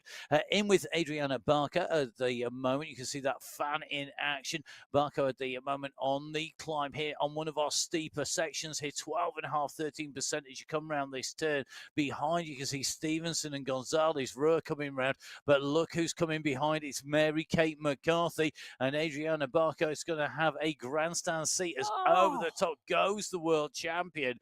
At the moment, Mary Kate McCarthy on a time trial to the summit, and you can see the volume of riders on the right hand side of your screen that are in between our world champion, the leader in Category 1, and the second place rider, Gabby Guerra, in Category 1. She is now seeing the world champion put down an absolutely blistering pace. Well, she is indeed, and 57 minutes of racing so far for McCarthy. Let's just remember, those Category 6 riders she's passing have been out for half an hour longer. You know, they started so much earlier than the Category 1 pack. But McCarthy, and you can see the effort and work going into McCarthy as we drop into her pain cave. Do you know what? It doesn't get any easier being world champion. You work just as hard. Look at the pace, look at the power, and look at the effort. Serious pain on the face there of McCarthy, really digging in deep. And we've got to remember, all these are stepping stones on the way across to the other side of the World Championship. You've got to take each and every step. You've got to use them to the maximum. If you are looking for those tiny little differences between you and the competition, because you're racing against the best in the world, every training session counts. You need to get the maximum out of that. And this is not just the race today that we're seeing McCarthy put the effort down for, but this is her thinking about, and the rest of the riders thinking about what is to come. The MyWhoosh Championships, the World Championship qualifiers, the semi-finals, the finals that are all to come. And what she does now will have an impact on how fast she goes then. And our riders, the elite riders in this women's race field will be targeting that November final and the October semi-final. And we're adapting their training to it, and whether that is working on your climbing, working on the sprinting, working on high power, working on repeatable high power. Those are the types of things that our riders will be training, focused for those semi-finals and focused for those finals. Some riders, McCarthy particularly, long climbs. She's very much the type of rider, a little bit like we see Jason Osborne or Michael Vink in the men's race field, who just excels on really long, hard climbs and big, 40, 50-minute efforts. Guerra is another one of them, but Guerra has also got a phenomenal kick in a sprint. I would always give it to Gabby Guerra over Kate McCarthy. Well, that's a big statement. I'm not sure I'd agree with that. Well, always is a big, always a big word. Will have to. We will let that play out. I'm sure it will leave that hanging there as we go in with Charlotte Lucas. Lucas at the moment the leader on the road, riding in category 3 that we saw putting in those fast times, fastest group of riders all the way across. Basically to the Silent June sprint point at 18.3. They were faster than anybody else. And coming up here, it is going to be the first across that checkpoint for Charlotte Lucas in category 3. She's going to go ahead of Nyquist, followed by McAlpine, then Balawa and Reese going in behind. This is all about getting the points on the way through, because remember, this is the second of the segments that count for the climb competition. The first of those segments were the aquarium climb, and in that climb, as they went through, it was Bergin, Litton, Daniels, Bradley, and Lucas. Lucas already has 1 point. She's now scored 5. And it's all about what happens behind. But from the riders that I can see in that chase behind, she's going to take that. Well, at the moment, Lucas is pushing on and pushing on hard. That gap back to Nyquist now 23 seconds. This is the final push of the race before she sees that finish line. It's coming around the corner. Charlotte Lucas is going to see the finish line for the first time in front of the race in Category 3. She's recently joined the Sunday Race Club. She's done her apprenticeship, and today, well, it's going to be the first time at the top of the Jebel Hafeet, the first time at the top, the front of the Category 3 race. Charlotte Lucas, the rider from New Zealand. There is the UCI banner. There is Charlotte Lucas. She's going to take the win today on the MyWhoosh Sunday Race Club. It's the July monthly final, and Charlotte Lucas wins Category 3. Well, the race is unfolding behind because Emily Nyquist has got a challenge from Wendy McAlpine. McAlpine is pushing and Nyquist has got to stay clear. They are coming towards that finish line and Nyquist is going to hold it, I think, from McAlpine. Emily Nyquist goes through in second, Wendy McAlpine in third. That was a great battle in Category 3. Fantastic riding by Nyquist. She takes her first podium. So does Lucas as well. As coming to the line is Wojciechowska. Well, Veronika Wojciechowska in Category 4 has climbed clear of Lucy Collins. She goes underneath the banner for the win today in Category 4. And Collins, well, she has climbed clear of the rest of the race field behind and is looking like she's going to take a strong second place in that Category 4 race. Well, the Category 5 pack are coming in thick and fast as well, and it is a pack. They've got 700 metres to go, and Wilhelm Lopez, Pamplona, and Geraldo, all 4 of those riders are still locked in battle. So let's just try and bring you the very quick results from Category 3. And we'll try and get these through as fast as we can. So Charlotte Lucas taking the win for the Kiwi squad, followed by Emily Nyquist. Then it was Wendy McAlpine from the Yellow squad, followed by Bulawa of the Riot squad. Riot with a second rider inside the top 5 with Stefani Sanchez. Then it was Rutty Reese of Torquay, and then Jen Real in 7th place for Riot. And by my maths, I think we're going to see the Riot squad taking the team competition in Category 3 with Bulawa, Sanchez and Real coming through, setting a time of 3 hours, 53 minutes, 14 seconds for the 3 riders. Well, Wilhelm and Geraldo pushing on for the polka dot banner that's the top of the Jebel Hafeet segment. Well, the segment is way past them now because they're heading towards the finish, and there's 2 seconds here. Lopez and Wilhelm have 2 seconds on Pamplona and Geraldo. Is 2 seconds enough? Well, the push is on, and it's Elena Lopez now really dialing it for that UCI banner. She's got 200 meters to go. Wilhelm is putting in another dig, but Pamplona and Geraldo, I think, may well be out of this now. This could be a 2-up battle between Elena Lopez and Maria Wilhelm. 100 meters to go. They've got to come around this right-hand corner, and then they will see the banner. A bigger dig now coming from Lopez. She's anticipated that banner, but it is still a strong push to the line because it's 10% at the moment at the gradient on this climb. Lopez and Wilhelm, 3 seconds now separating them because the push from Lopez, well, that has now done the damage. Elena Lopez moving towards the UCI banner in Category 5. She's going to take the win today on the Sunday Race Cup. She's had a right battle with Wilhelm, Geraldo and Pamplona, but Elena Lopez takes the win in Category 5. Wilhelm's got a challenge at the moment. Oh, that was close. I think Wilhelm got that, but I'm just going to confirm it. No, Sonia Geraldo pipped her on the line. So Elena Lopez takes the win in Category 5. Sonia Geraldo, Maria Wilhelm and Camilla Pamplona as Kate McCarthy continues to climb. So McCarthy on her way up the climb here. She's making her way, rocketing her way up. She's currently 32nd on the race route at the moment, with a number of the riders already finishing. She's at 34.1k, so she's into that last kilometre. Category 4, Vojakova from Collins, from Hill, from Barragan, from Peretti, Altahuelpa, along with Hermasen, Elos Hadlock and Ciciolka, rounding out the top 10 riders. No team through yet in Category 4, though, at the moment, so that is going to be very interesting. The only teams in fact, Category 3 teams: Riot from Yellow, from the Wanderers. They're your 1, 2, 3. Great ride by Lopez, as Emma said, they're taking her 3rd win on the Sunday Race Club in Category 5.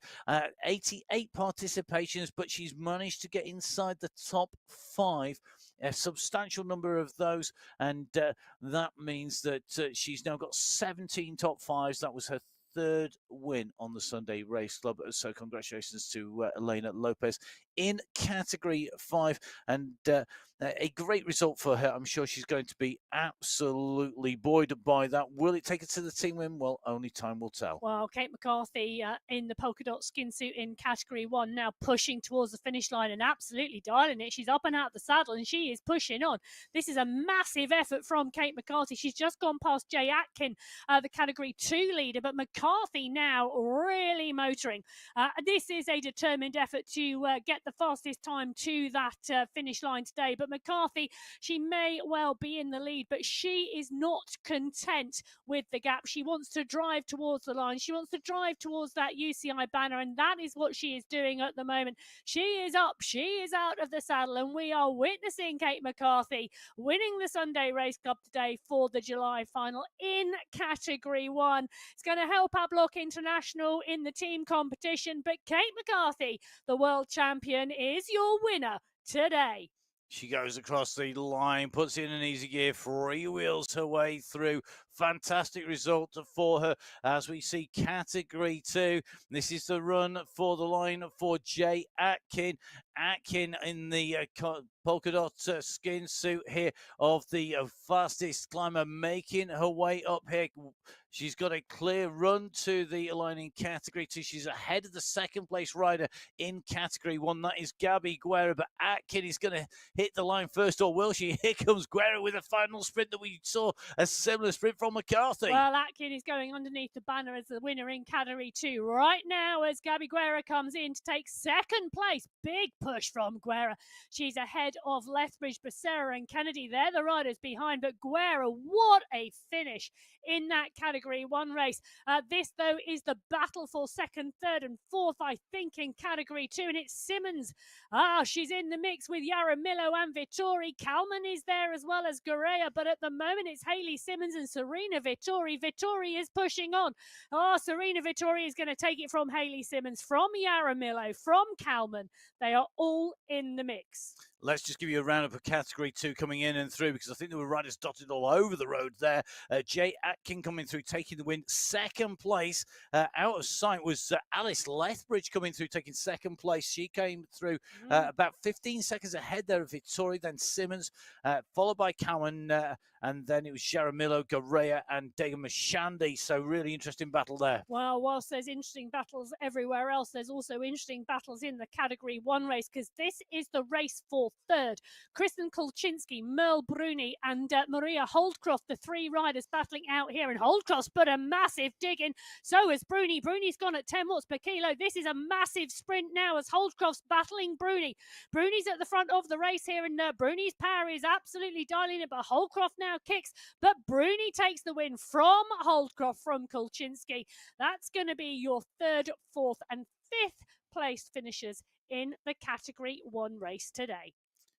So the riders keep on coming in category 1 in towards the line as all of these categories hit the line almost simultaneously, very close between all of these race finishes as they came in and through. Catherine Fuhr, after seeing her put in what was a masterclass of a move earlier on, now comes in just chasing to the line with Van Hove there.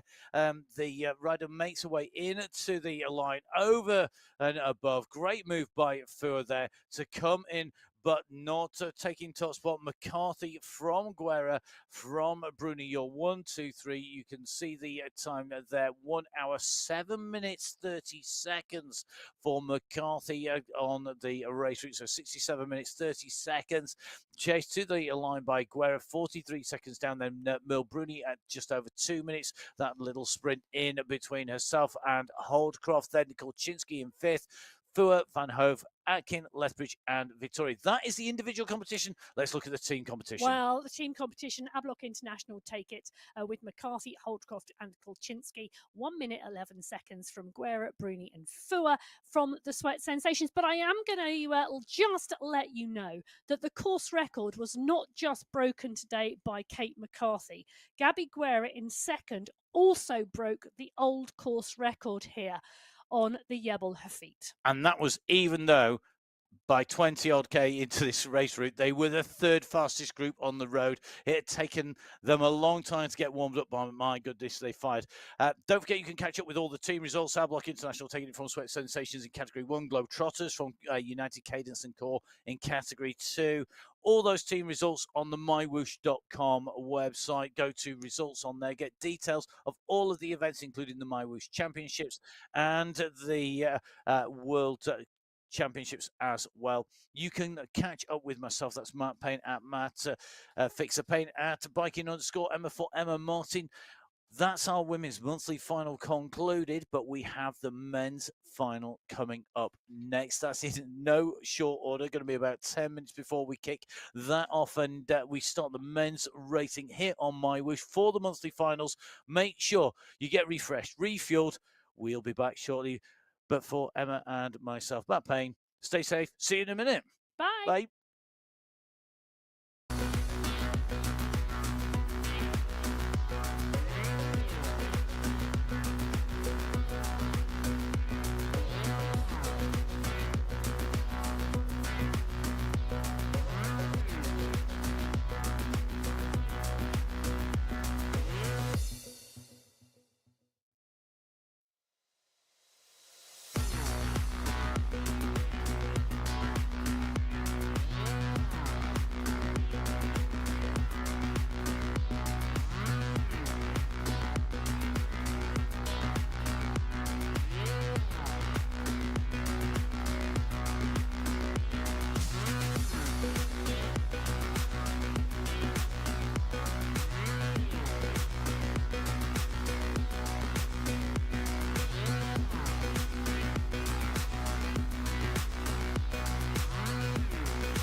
So hello and welcome back if you were with us earlier on this morning, this afternoon or this evening or tonight, wherever you are in the world.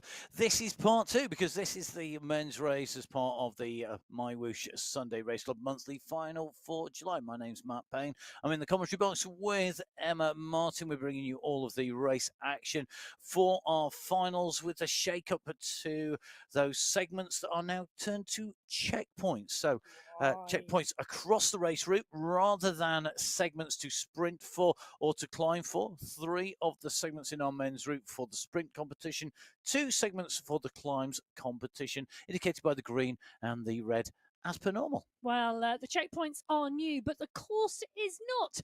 We're in Arabia on the Jebel Hafeet today, 45 kilometres of racing, 1,041 metres of climbing, and we have not been here since the 29th of December 2024.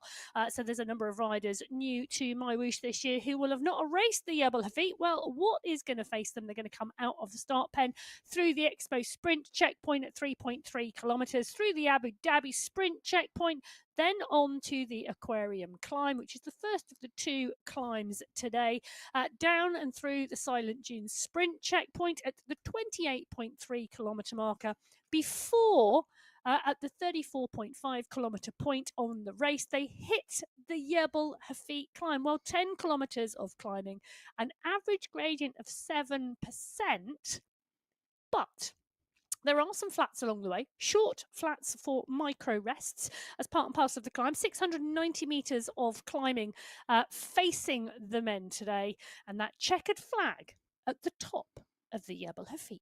It is, and in fact, there is a little descent and riser that comes between the summit of the climb and that climb checkpoint, which is just before we get to that finish. So that's 500 meters. Those last 500 meters really, really critical to get the momentum right. And there are certain riders in our race fields who excel at getting the timing correct. So There are competitions today, we have our sprint competition, the green checkpoints, the climbs competition, those are the polka dot checkpoints, and they're indicated in red on the map. We have our individual competition at the finishing line, and we also have the team competition because this is the monthly finals. Our race field, exactly the same as in the women's race, divided into 6 race fields on the Sunday Race Club. Category 6 is our standard race category, right the way up to the elite at the top of the tree in category 1. We are here at the race start. We have got the 6 categories lined up, ready to go. It's exciting. There are 317 men on the start sheets today. This is the biggest Sunday Race Club men's field ever. And across the men's and the women's, it is the biggest ever as well. It is indeed, because the women's race field was the biggest we've ever seen as well, at 199 riders. So 516 riders in total on the Sunday Race Club today. We're going to dial that down and narrow in onto the teams, first of all, in Category 6 in the men's race here today. 8 teams, 4 teams of 5, 4 teams of 4. The teams with 5, BMC 6, the Level Carbon and the Wheelies Racing, along with ZTBR Yanomami team. The teams with 4 riders, it's BMC High 6, along with the BMC 6s, the BMC 60s, along with Spinergy.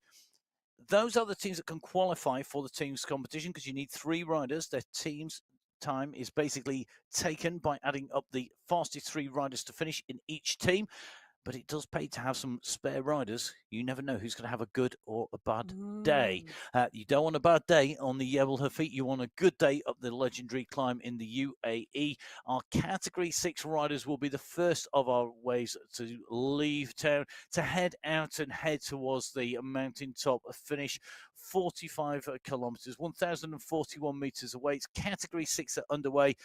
Let's take a closer look at this. I mean, it's a huge race field. My printer nearly ran out of ink printing the start sheet here today, but mostly because I had to print it twice, but also because it is a monstrous size race field. Well, I tell you something, Washtek Sebza is dialing it off the front of the Category 6 pack. I'm loving the fact that the gloves are coordinated with the bike. do love a bit of personality. But he is indeed pushing on and pushing on strongly out of the pen today. And 65 riders on the start sheets in category 6.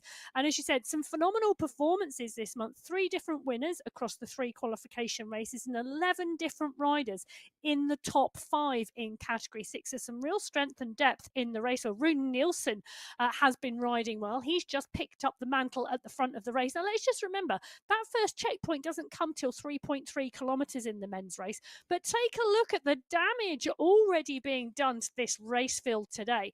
Well, I think my money, if the racing goes to form, Level Carbon, Rooney's had a 5th, Catabona's had a 3rd, Spinergy, Llewellyn's had 2 seconds, but every single team has got someone pretty much who has positioned in the top 5 so far this month.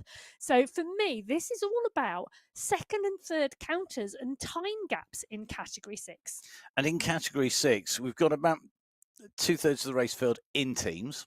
We've got a large proportion not in teams who are not going to be taking part of that team competition. They can still score points by taking a top 5 position in the sprint competition. Prize basically for the first across each checkpoint, whether that is a climb or a sprint. And then on each of those checkpoints, there are 5, 4, 3, 2, and 1 points for 1st, 2nd, 3rd, 4th, and 5th, respectively. Overall points, more points, the more you will score. The checkpoints for the sprint, maximum possible is 15 today with 3 checkpoints. So the climbs, that's 10 because you've got 2 checkpoints on those climbs. They are separate competitions and going to be very interesting to see how Watch Check episode does today. I mean, absolutely rocketing off from the start. Nice cadence. Look at that. Really I'm not looking at the cadence. I'm looking at the kit. It's a UAE team kit to celebrate the Tour de France. I'm not quite sure how Watch Check does it. He's always there with the most sartorially suitable kit. He's sartorially elegant. He's indeed sartorially elegant and suitable. Well, it is Cronje Toro at the front at the moment, and their pace is so strong. They're just shy of 40 kilometres an hour at the moment, 1.8k into the race. Top of the small rise at the moment. You can see the damage this early pace has done to the category 6 group already. 1 or 2 riders off the back. Now, for me, this changed to checkpoints. Interesting in the women's race. I'm not going to give any spoilers as to how it played out in the women's race. You need to watch that to understand. I think it's going to play out slightly differently in the men's race. But for me, it's interesting that it's been released on the Jebel Hafeet course monthly final, because the Hafeet is a massive climb at the end. I think as we go through different types of races and different types of terrain, this change from segments to checkpoints is going to make a big difference to how the racing plays out. I think it will, and I think that's one of the things that we've seen over the years, and lots of different riders experiencing different versions of the Sunday Race Club, because we've been around for a long time. So Michael Adekanye in the UK, in Great Britain there, who is racing today, gets this version of it, but of course it's developed, it's evolved, as has MyWhoosh. Don't forget, make sure you download the get on board and ride. You don't need a Sunday Race Club setup to be able to ride on MyWhoosh. You can have a normal run-of-the-mill set of rollers or a standard turbo trainer bolted to your bike. You can have a fixed wheel bike. You just need the speed sensors, and you can go on and ride. If you want to take part like Rune Nielsen is here, you need a slightly different setup for the Sunday Race Club for the World Championships, which I'm hoping we're going to see Rune trying to qualify for, or of course for the MyWhoosh Championship as well. All the details on mywhoosh.com. Go to the relevant event, and it will tell you what you need in terms of equipment for that. The further up the standings in terms of the events, World Championships and Sunday Race Club, well, of course, they have the strictest rules, because we're giving away loads of prize money, if nothing else. And world titles.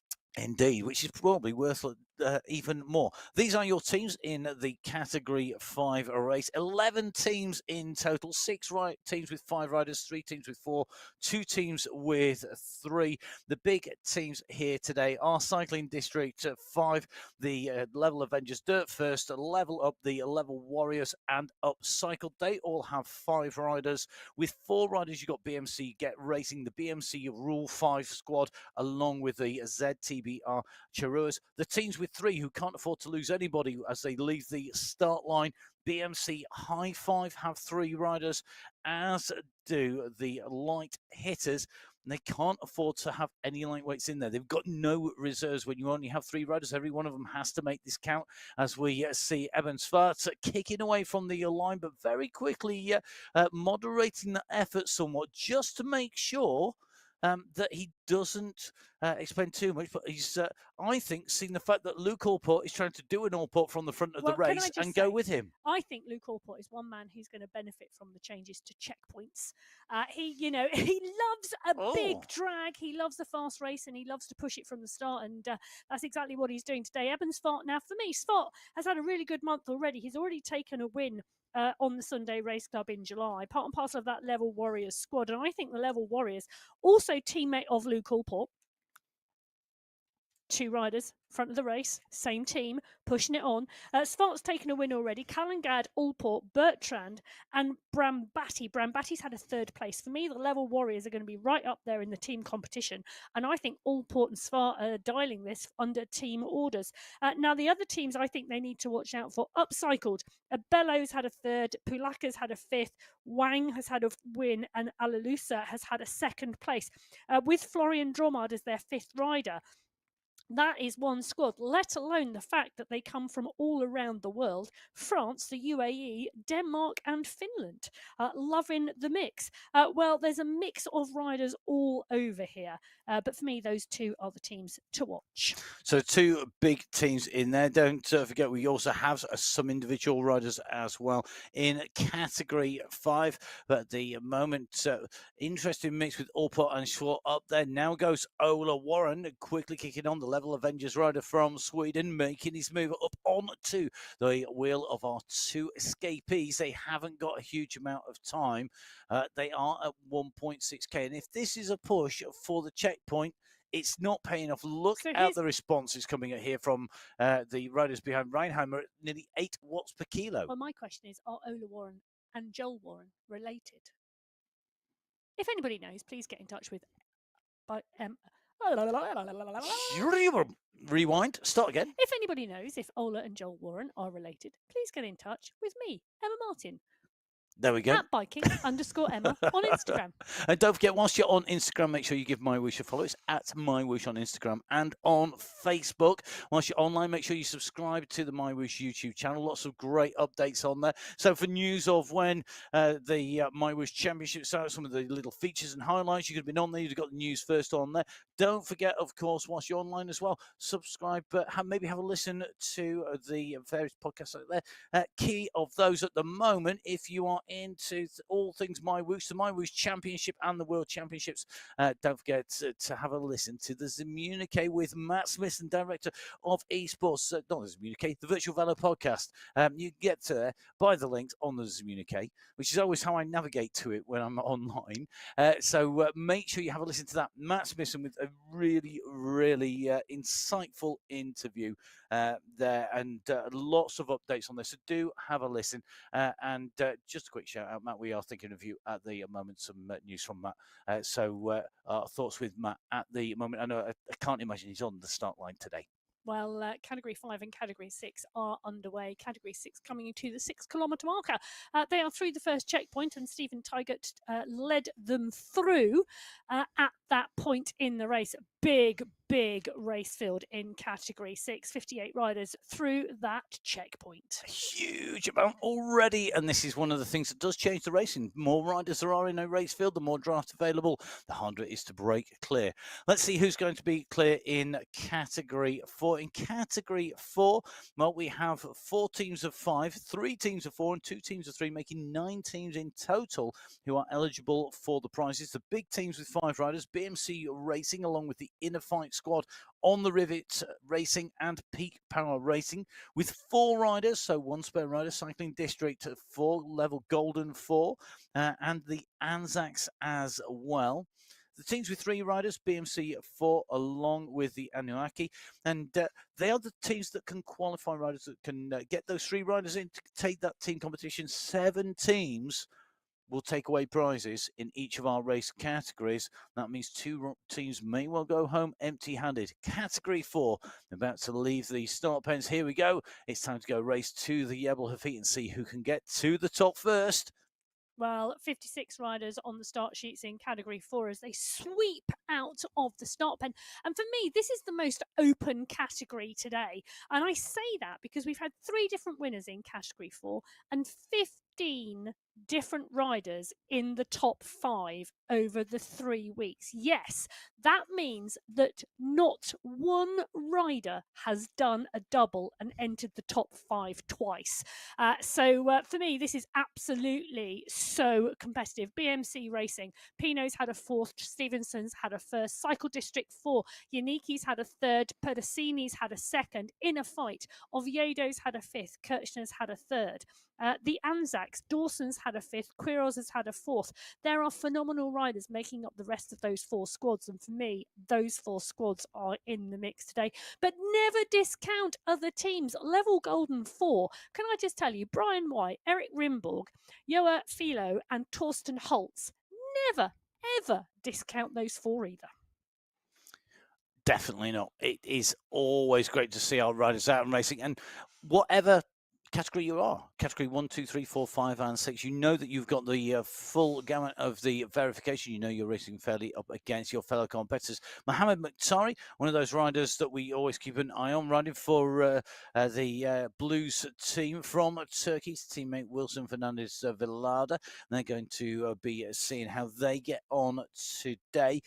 The Jebel Hafeet does produce some fantastic performances at the front of the race and some equally brilliant performances a little bit further back down through the race field. And we often focus at the very front of the race on the race leaders, but I want to give a big shout out to a number of our riders who are still coming in the women's race field at the moment. Riders out there for over 2 hours in that race field. The current time, our last finisher in across the line so far, 2 hours, 7 minutes, 29 seconds. So well over 2 hours of racing for them.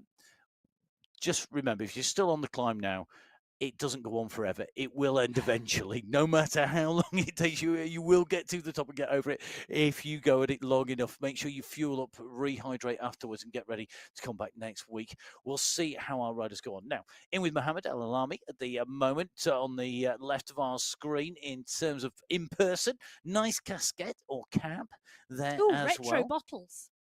Yes, proper some retro bottles, some Team Sky bottles, which is great to see. Team Sky evolving into Team Ineos. And then the what's going to be Total Energies Ineos. Their tour is coming to an end pretty much today. I have some Ineos water bottles. Do you? I do. Given to me by a ex-member of Ineos. Oh, okay. Anyone in particular? A certain Mr. Pidcock. Oh, okay. Well, actually, nice. it was his mum. Okay. Well, yeah, very, very nice. Are we playing top trumps? No. Oh, okay. We can do if you want. Who are you going to top trump me with? Oh, it's not it's not water bottles. Oh, okay. No. You can only top trump water bottles with water bottles. Water bottles. Phil Anderson, next world champion. Oh no, it doesn't really count, does it? Because he's a bit old. That's like saying somebody who was a phenomenal person in the past doesn't count because they were in the past. That's true. That's true, but he did give me his water bottles and down on paper. Actually, they've both been working, both Australian legends, actually. Well, there you go. Randomly, as it happens. Legends on the road at the moment here, whilst I go reminiscing into the depths of time. Well, Maris Fossier taking away the kick over the line there at the 9.3 kilometre marker, and that is for the checkpoint, the second of our sprint checkpoints. Really interesting. 2 different riders taking that as they came in through in category 6, and that is very, very telling because it shows there's still lots of fire left in the legs as they make their way towards that aquarium climb. Let's move across to category 3, and this is going to be a real fight because we've got a whole heap of teams in here. 10 teams in total, but only 1 team with 5 riders, and that is the What's Up squad of Montoya, Sior, Vallejo, Rego, and Clays. A phenomenal 5 riders in there. We've got 7 teams with 4 riders. Cycling District 3, the Gold Grabbers, Los Redillons, along with Operation HRND. We've got Sandstorm. Take that and take this with 4 riders and 2 teams with 3 riders. BMC Racing Up and the Level Golden Squad. The Level Golden will want to be golden today. They will want to take top spot. Will it be a shiny medal for them, or will they be languishing at the bottom of the standings, or somewhere in between? Away we go. Category 3 underway. The last of the groups of riders with 5-minute time gaps. We have a 10-minute gap to our next race starts, and the next wave away, that is our Category 2 riders. But Category 3 up and racing. And Emma, Category 3 is almost a new Category 2. It's like it's a 2.1 because, well, it is, because Category 2 has been so competitive. And I know you said Category 4 is probably the most competitive at the moment. But Category 2 used to be, yeah, Category 2 used to be the most competitive. Then it became 2 and 3. And now it's sort of 2, 3, and 4. But Category 3 is almost the new Category 2. Okay, well, I'm going to tell you. I'm going to give you the stats. Okay? Go on then. So Category 3, 4, and 5, the 3 most competitive fields this month in the men's race. And I say that because we'd already talked about Category 4 having 3 winners and 15 top 5 positions out of 15. Both Category 3 and Category 5 have had 3 separate winners.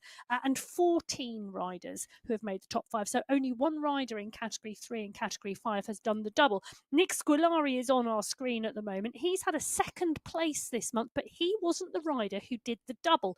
The rider who did the double was Juan Villarda Guarin. He took 2 4th places in Category 3. The only rider in Category 3 to have 2 positions in the top 5 over the qualifiers. And that for me says a lot, doesn't it? Because I mean, you're only talking a matter of 1 step here, aren't we? We've only got 1 rider who's done the double in Category 3, whereas nobody's done it in 4 and 5. Yep. They are so close, but that is using that as a metric, isn't it? It is using it as a metric. I'll give you another metric. Cool. Last month in the monthly final, the top 5 teams in Category 3 were separated by 19 seconds. And that is when you add up 3 riders in each team, and that's the top 5 teams, so 15 riders to make that total score. 19 seconds separated them. Well, Pierre Felful, Sandstorm squad, the rider on our screens at the moment. French rider at 5th place. He's already taken a top 5. He is one of those 14 riders in the squad, and he is in the mix as we're seeing a bit of a push come at the moment at 1.6 kilometres on the front of this pack. And interesting to see who's going long for the checkpoint. It is a long push, but it's all about getting over the checkpoint. I mean, yeah, there's long and there's really long, really long. Yeah, it's huge. That's the brave move. Josh Power going on the offensive. He must be hoping that he can bring a few riders with him and then maybe kick on, because it's a big investment at this stage. He's continuing to kick at 6 watts per kilo. Morgan and Fenderich at the moment are the 2 riders trying to bridge across, but they're not putting down those same watts per kilo we're seeing from Power. I think Power could well have this in the bag if he keeps pushing. He has this advantage, though, that there are 2 riders behind. It's 2.2k. Look at the stretch on the group. It's doing damage, but what damage is this doing to Power? It's a big kick. There are prizes for the first rider across the checkpoint in each of these checkpoints, in each of the race categories, in both the women's and the men's racing. And you're seeing Power going for that early. He's not quite matching the power of the riders behind. 3 seconds still the gap. Their group has come together behind him. They've now 500 meters, now less than 500 meters to go as they come around this left-hand turn. The banner is just round a sweeping right. It's a little bit out of sight at the moment. It will come soon. Can Power hold on? A big sprint from behind could take them up there. They're not going to do it, though, are they? Well, you've got to invest. You've got to really invest, and you've got to do it quick, because if you sprint now, you've got a chance of coming onto the heels here. Ivo Sure sitting, looking pretty cool, calm and collected. 100 meters to go. There is money at stake here on this checkpoint. Power is holding on at the moment, and I think surely this is all about timing. Will he make this? He's not. I think he's going to get swept aside on that run into the checkpoint, and going over the top goes Fenderich. It's Conrad Fenderich. He waited and waited. He looked at the move. He tried to pull it back. It didn't come back. He goes over the top again. He takes away the prize through the checkpoint. First through the checkpoint.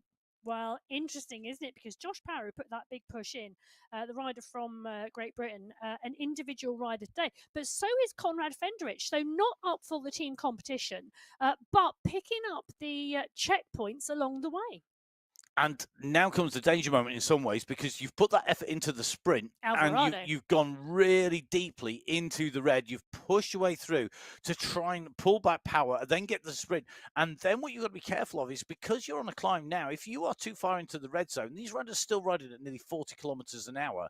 That means that you've got 25 mile an hour, 40 km an hour riders coming past you. You've got to get into that slipstream and you've got to do it fast. That's going to be really, really critical to get into position and to be able to pick back up again at speed. Category 3 at the moment at the 3.8 kilometer, now 3.9 kilometer marker. Category 4, who set off in front of them, they are just approaching the 8K marker. And at the moment, that is a big group of riders. Well, and I can tell you, at the first checkpoint, Category 4 so far are still the fastest squad through that checkpoint. And this is one of the interesting things with the changes. What we're seeing is not the position of the riders, but we're seeing the positions of the groups, because it's the fastest to that checkpoint. At the moment, Category 4 are the fastest race field to that checkpoint, ahead of Category 5 and ahead of Category 3 and ahead of Category 6. So the Category 3 race field moving slower to that point than Category 4.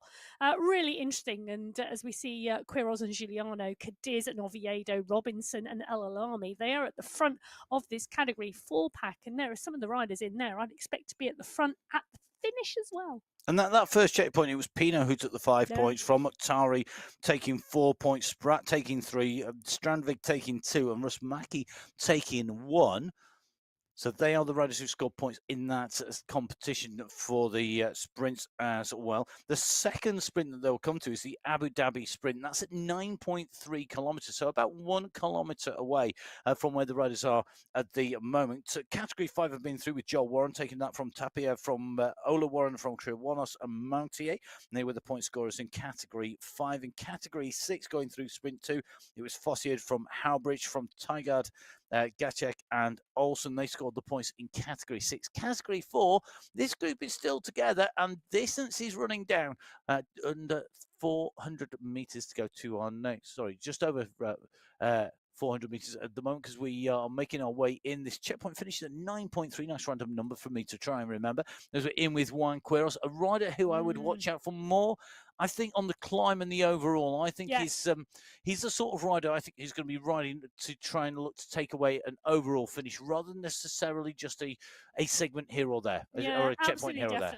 He's taken a 4th place already this month, part and parcel of the Anzac squad. The rider from Colombia, I think, will climb well today.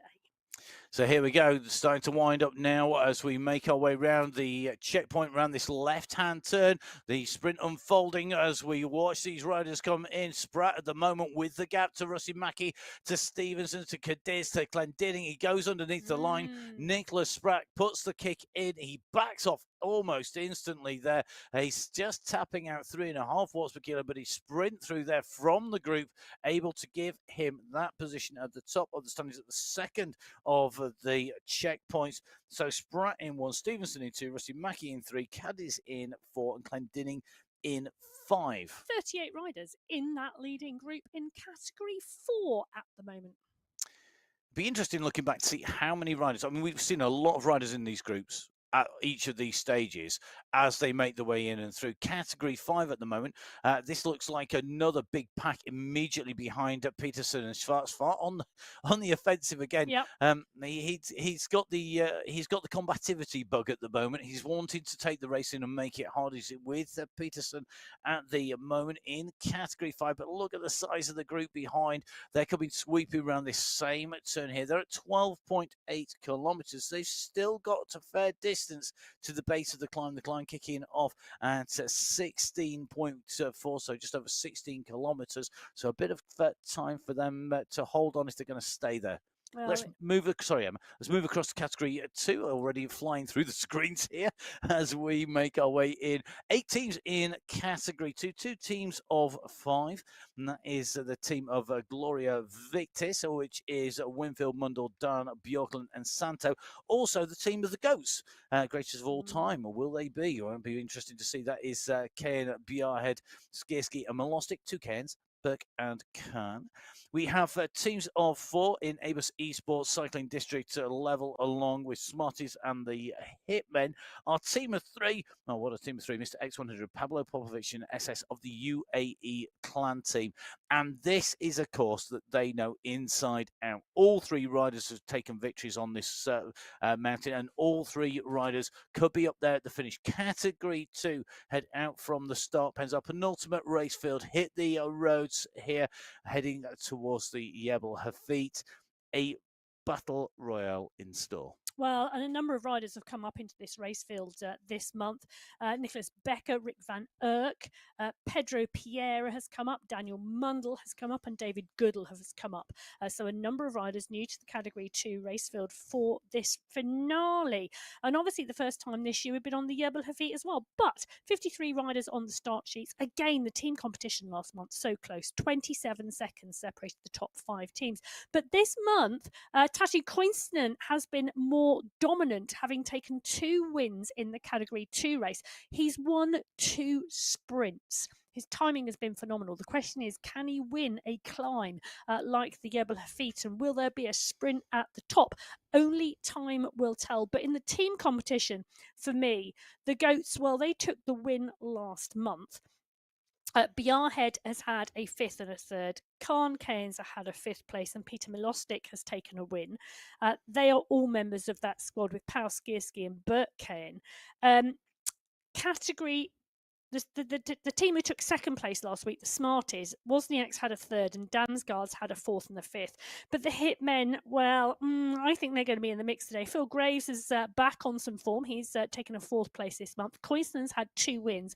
They're joined by Ivan Nuki and Zach Nair, and we know climbing, those 2 are strong. So I think it's going to be really interesting. And whilst we were just talking about riders from around the globe in the previous team competition, the Hitmen, Uganda, the United Kingdom, Finland, and the United States. Now, I'm sorry, but that has got to be a wide range of continents. It is. I'm just going to go back to a point you made earlier about Tatu Koinstinen. And can he climb as well as he can sprint? Oh. And I'm going to present you with some numbers here. Drum roll, please. I know it makes a change, me and numbers together. Category 2, 31st of March 2024. The winner on the Jebel Hafeet in Category 2, Tatu Koinstinen. Winner on the Jebel Hafeet in May of 2024, Tatu Koinstinen in Category 2. A rider who since then has not won on the Jebel Hafeet, but we've only been there a few occasions. A very, very strong rider. It'd be interesting to see how it goes. I'm also going to give you some stats. Go on. Tatu Koinstinen holds the course record in Category 2 on the Jebel Hafeet. Well, is that the answer to your question then? 1 hour, 18 minutes and 24 seconds. I think he might be up for his 3rd win of the month. Well, there we go. Emma's in with the early predictions. We're going to say that's a prediction, whether she likes it or not. But get it out there quick. It's always the accusation or the denial that sticks. So we will see. At the moment, the racing already quite quick here in Category 2. The riders at the moment at 2.3k covered. The first of our checkpoints coming at 3.3 kilometres. The Category 2 riders heading that direction. As Category 1, our final race category, await the race start down in the pen. So the elite riders are the riders who've earned the right to be the very last riders out from our race start and heading out onto the course. They've got just over 1 minute and 15 seconds to go as Category 2 continue to make the way in. Just looking to see if anyone's taking a long one here. Just starting to see a push on the front here from Mr. X100. He's going for a long one here. a rider who might be one of those people who could go for it from the start. We will see. He's on the left-hand side of our screen. I think the gap not big enough. Olivier Simmons with a massive kick, Cam Winfield with a massive kick as well. They're big sprinters. Can they take him back? He's got 200 meters to go. Here comes the banner. Are they going to peg him back? He's holding at the moment. I think he's going to hold it to the line. Oh, well, there we go. Category 2, done by a solo rider. First of our checkpoints done and dusted for Mr. X100. Well, the Category 1 riders, it's team time. It is indeed 7 teams in Category 1. We have got 5 teams of 4. Aber Synergy with Paradians, Power, Van Elst, and Woo. We have the Alpha Jaw squad, Churik, Vujesin, Kaminsky, and Jones. We also have the Green squad, Godazi, Callahal, Nico, and Betty. And we have the Union Speed squad with 4, Lewis, Flabus, Dont, and Stuart Miller. In there for Union Speed, and Wenger Boys, Kroll, Milostic, Pedersen, and Panizza. They're your squads of 4 as they make their way out. They contain the riders who are all, I suspect, going to be chasing one of those teams with 3, because the Farm Watt squad and Boss Move only have 3 riders apiece. Farm Watt squad, Andreasen, Puckett, and Harris. The Boss Moves only squad, Knudsen, Vink, and Osborne. And that surely means that even with 3 riders, Boss Moves only are going to be the team to beat this week. Well, they were the team to beat last month. Alpha Jaw came in second, 55 seconds back. And this for me is all about time gaps, really, and how the riders choose to race this race. And I'll tell you something, there's a bit of a push on the front. This is not a steady state start from Category 1. We've got a rider dialing it in 2, trying to close the gap down, and big pushes coming at the moment, because it's Bjorn Andreasen from the Farmwatt squad who has decided to light this up a little early, and great job from them. And the Farmwatt squad, I have to say, always quite an aggressive group of riders, and Bjorn Andreasen, one of them. Mikhail Kaminsky for Alpha Jaw closing it down. Youngfei Wu in the mix as well. He's bringing that back, and Wu part and parcel of that Aber Synergy squad. Now, that's a strong squad, you know, and not one to be discounted. Wu has had a 3rd and a 5th this month. Paradians, Power, and Van Elst round out that squad. It's a strong squad, Abus, and I think one day they may sneak the top spot. You just never know. You don't, but we will find out how they get on today. Mikhail Kaminsky in here. Good to see Mikhail very focused here up at the front of the race with Andreasen and Wu. They're your first 3 riders on the road. Ross Fawcett making a move across. Good to see Ross clearly coming back into some serious form here as well. And nicely in the mix here, riding individually along with Rakadal, Theme, Cardona, Safrazadi, Cutler, and Mare. And say Safrazadi riding as an individual rider. He's another rider I suspect who could really shake things up, maybe profit from the fact that he doesn't have to think about team tactics. Well, he can just focus on what he needs to do. He's a great climber. Yes. He really is. And also for me, I'm hoping he has entered the MyWhoosh Championships because day after day after day, he's a stage race rider. Yes. And that is what I love to see. And I really would like to see him in the mix. Don't forget, all of those details coming out. The start times that have been eagerly awaited. I think there's a number of people who've bitten their fingernails down to the bone, wanting to know what the times are. Well, all the times now are released for those stages when the race starts are as well. Don't forget, you can pick up all the details. Emma, where do people head if they need to get the details for the MyWhoosh Championships or for the World Championship qualifiers? So if you head to mywhoosh.com and you click on the events page, you can enter the MyWhoosh Championships. The men's and the women's entry is there. The information you need is there in terms of the racebook, the technical guide, the routes, the courses. Everything is there under those pages.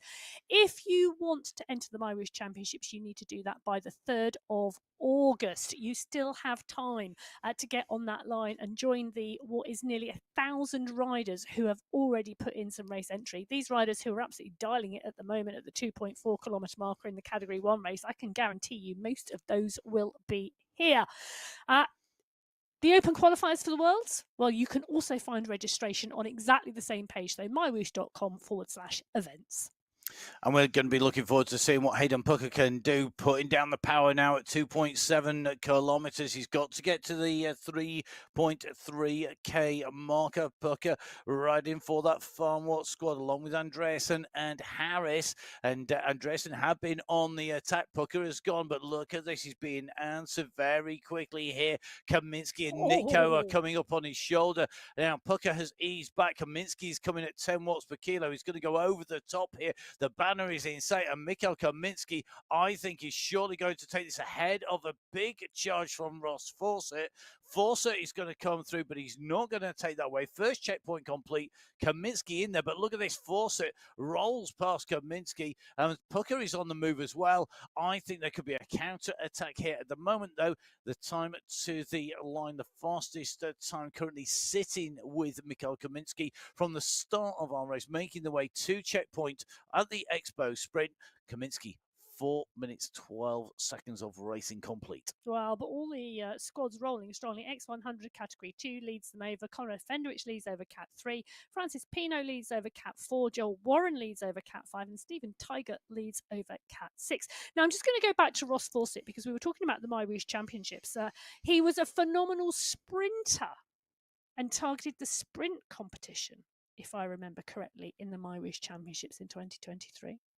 He did indeed. The riders making the way in around this turn will have that on their mind. What do they want to target? Where do they what do they want to be looking for in the championship? What are their targets? Where are they going to go? Now, with Puckett and Andreasen down the road, Jason Osborne is going at nearly 9 watts per kilo here, being answered by Michael Vink as well.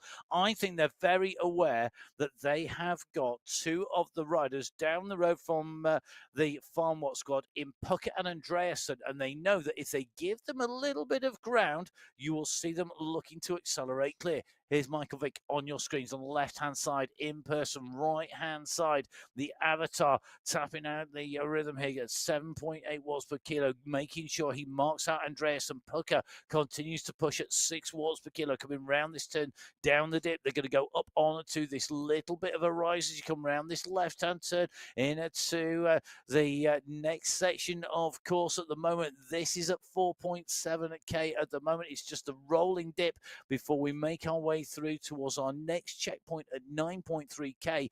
But this racing at the front of the bunch is doing damage to the field at the back. It is such aggressive racing today in Category 1.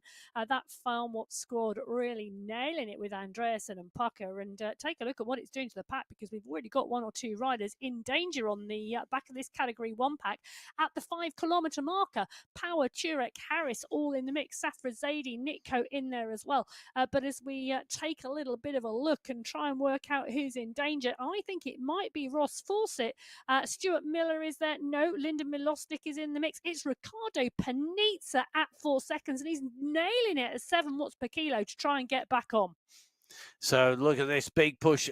Panizza wants to be in with this group, and Panizza at the moment not able to hold the pace of that group. And the problem is, once you at the speed that this group is traveling, they're climbing here.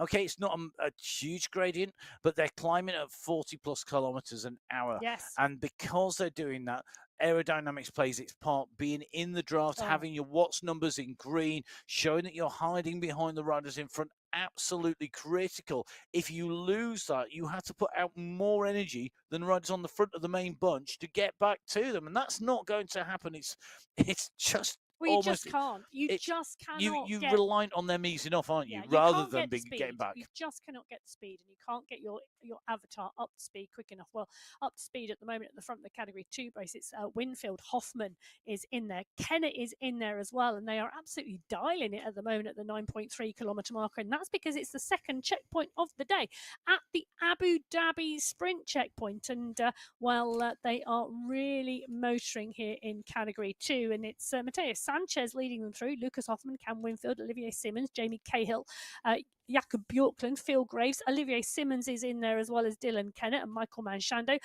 There is Simmons on your screen, part and parcel of that leading group. He's in the draft, and you can tell that because his numbers in that white bar, the watts in the middle, are in green, not black. And that's a really key point. And sitting in there, as cool as Olivier Simmons is, really, really critical. Now, he's a rider who, when we have the climbs, when we have those sprints, we know a rider who's going to be right up there in category 2. I think very smart in how he conserves his energy as well. Yes. He might have a multitude of nicknames, but he's actually got a multitude of skills as well. We'll see if that plays out a little bit later on. Now we're just in with Michael Pedancini as we approach the top of the aquarium climbing category 4. Category 6 went over the top of that climb first, with Fossiade taking the checkpoint from Cadabona in second place, Jeff Rooney in third place, Vladimir Toro in fourth, and David Milano in fifth, taking 5, 4, 3, 2, and 1 points respectively. Category 5 went over the top, and as they went over, it was Svark from Reinheimer, from Peterson, from Cirillo, and Asenio, with a huge group of riders there. This is category 4, with Harvey now leading the way towards that checkpoint. Starts to sprint, winds up, he accelerated up, but then came the kick at 8 watts per kilo. This is going to take Harvey through the checkpoint. And as he goes through, behind him will be Largo, Pedancini, Stevenson, and Giuliano. They're going to score the points behind him. So 5, 4, 3, 2, and 1 points for Harvey, Largo, Pedancini, Stevenson, and Giuliano. Spratt just not quite making that cutoff. And another big group of riders going through there. Emma, 32. I was going to say 35 or 36, but 32. 32. Okay. So 32 riders in the leading group in category 4, now over the aquarium climb. They will now run down the other side towards the Silent Dunes area of the course before they go into the base of the Jebel Hafeet. But as we said, a big group of riders, still 32 riders in category 4. Not quite 32 riders in category 6. They're at the 25.2 kilometre marker. They are going to come into that next checkpoint soon. At 3 kilometres time. So a steady state at the moment. We're with Marius Fossiade at the moment in that polka dot skin suit, because he took them over the top of the aquarium climb in 1. And it's a steady state. We've just seen him push on actually to come to the front of the group, which is interesting because they're still 3k out from that segment. But they are about to go up and over the climb, and he's going to show his climbing prowess. I was going to say they were rolling along around zone 2, but now the climb is under their wheels. The work gets harder. It does indeed. You only need one rider to kick, and then everybody has to follow. We're seeing that in category 6 on the left of your screen. We're seeing that in category 5 on the right-hand side of your screen, because James Mountier is the rider who has got a gap at the moment. It's 3 seconds back to Cirillo, Young, Bello, and the rest of the bunch, and you can see at the moment Mountier making the most of the opportunity as he catches riders in category 6. Mountier, with that yellow cap on, using the opportunity to sit in the draft. His numbers going into green each time he comes on the wheel of a rider behind, doing 20k an hour. It's not going to be huge. It's not going to be enough to hold off Justin Roy. Phenomenal climber Roy. He's on his way up here, and they are making their way up. This is the Silent Dunes area of the course, the double step, but at the moment it's not part of any of our checkpoints. Now, let's go back to category 1, because Bjorn Andreasen has gone clear here, but the timing is odd. He's got Kaminsky with him. He has, and it's 9.3. They're about to go into the next checkpoint. There you go. There you go. But pitching. Why did Andreasen back off there? Well, good question. Maybe because he wants to launch a counterattack, but no, he isn't. And he's not on the same team as Kaminsky. But Kaminsky is pushing on here, and he's still driving, so this could well be a 2-up breakaway. So Kaminsky leads category 1 through that checkpoint, and they are indeed moving the quickest out of all of the race fields. Category 4 for me is moving faster than you might expect. They're moving quicker than category 3. But Mateo Sanchez Corrales leads category 2 through. Blaise Janet leads category 3 through. Nicholas Spratt leads through category 4. They are moving quick too. Joel Warren from the Level Avengers leads through category 5, and Marius Fossiade leads through category 6. Take a look at this. The push is still on, and Michael Vink is absolutely nailing this with Jason Osborne to cross over to Kaminsky and Andreasen, because Boss Moves Only is the team without a rider up the road. Well, that is all changed now, because Hayden Puckett is also trying to get into the mix. And I think you're right. It's all about teams here, Emma, because you'd seen the 2 riders go up there. So basically, Farm Watts along with Alpha Jaw, putting riders up the road, forcing a response to come from the Boss Moves Only squad. You then saw Knudsen and Osborne and Vink go over, And as they went over, everybody else went, no, we can't have that. That's 2 of them. So Hayden Pucker of the Farmwood squad made it 2 of their squad going over, and it's brought everybody back together pretty much on this climb. So the moves, the speculative moves, trying to go off the front, not paying off at the moment. We're seeing little moves, and not always paying off in terms of taking checkpoint prizes as well. Very interesting, those differences as they go over the top. Olivier Simmons here pushing across the top and down into the descent as he came over the last climb. He's got a gap with Phil Graves, a breakaway of 2 with a little bit of a gap back to Samuel Josh. It's only a couple of seconds back to Josh, and then it's going to be Damsgaard a further 3 seconds back, leading the bunch at 4 watts per kilo. So the chase is on. It's not brought them back yet. We'll have to keep our eye on that. Meanwhile, in category 1, Hayden Pucker keeping the pressure on the downhill, doing a pucker, which is putting the power on downhill, getting those awards down, being chased down Pucker very power. quickly here. Pucker power goes down by Woo, in the northwest of England, where I was on the mic with Emma for Con. It would be a pucker pie. It would indeed. Yeah, thank you everybody from MyWhoosh who rides on MyWhoosh, who came up to see us at the National Circuit Series at Caen and the week before in Sheffield. And in fact, those people who saw us down at Dawlish on Friday as well. We were down there checking out that National Circuit Series circuit down there earlier on in the week.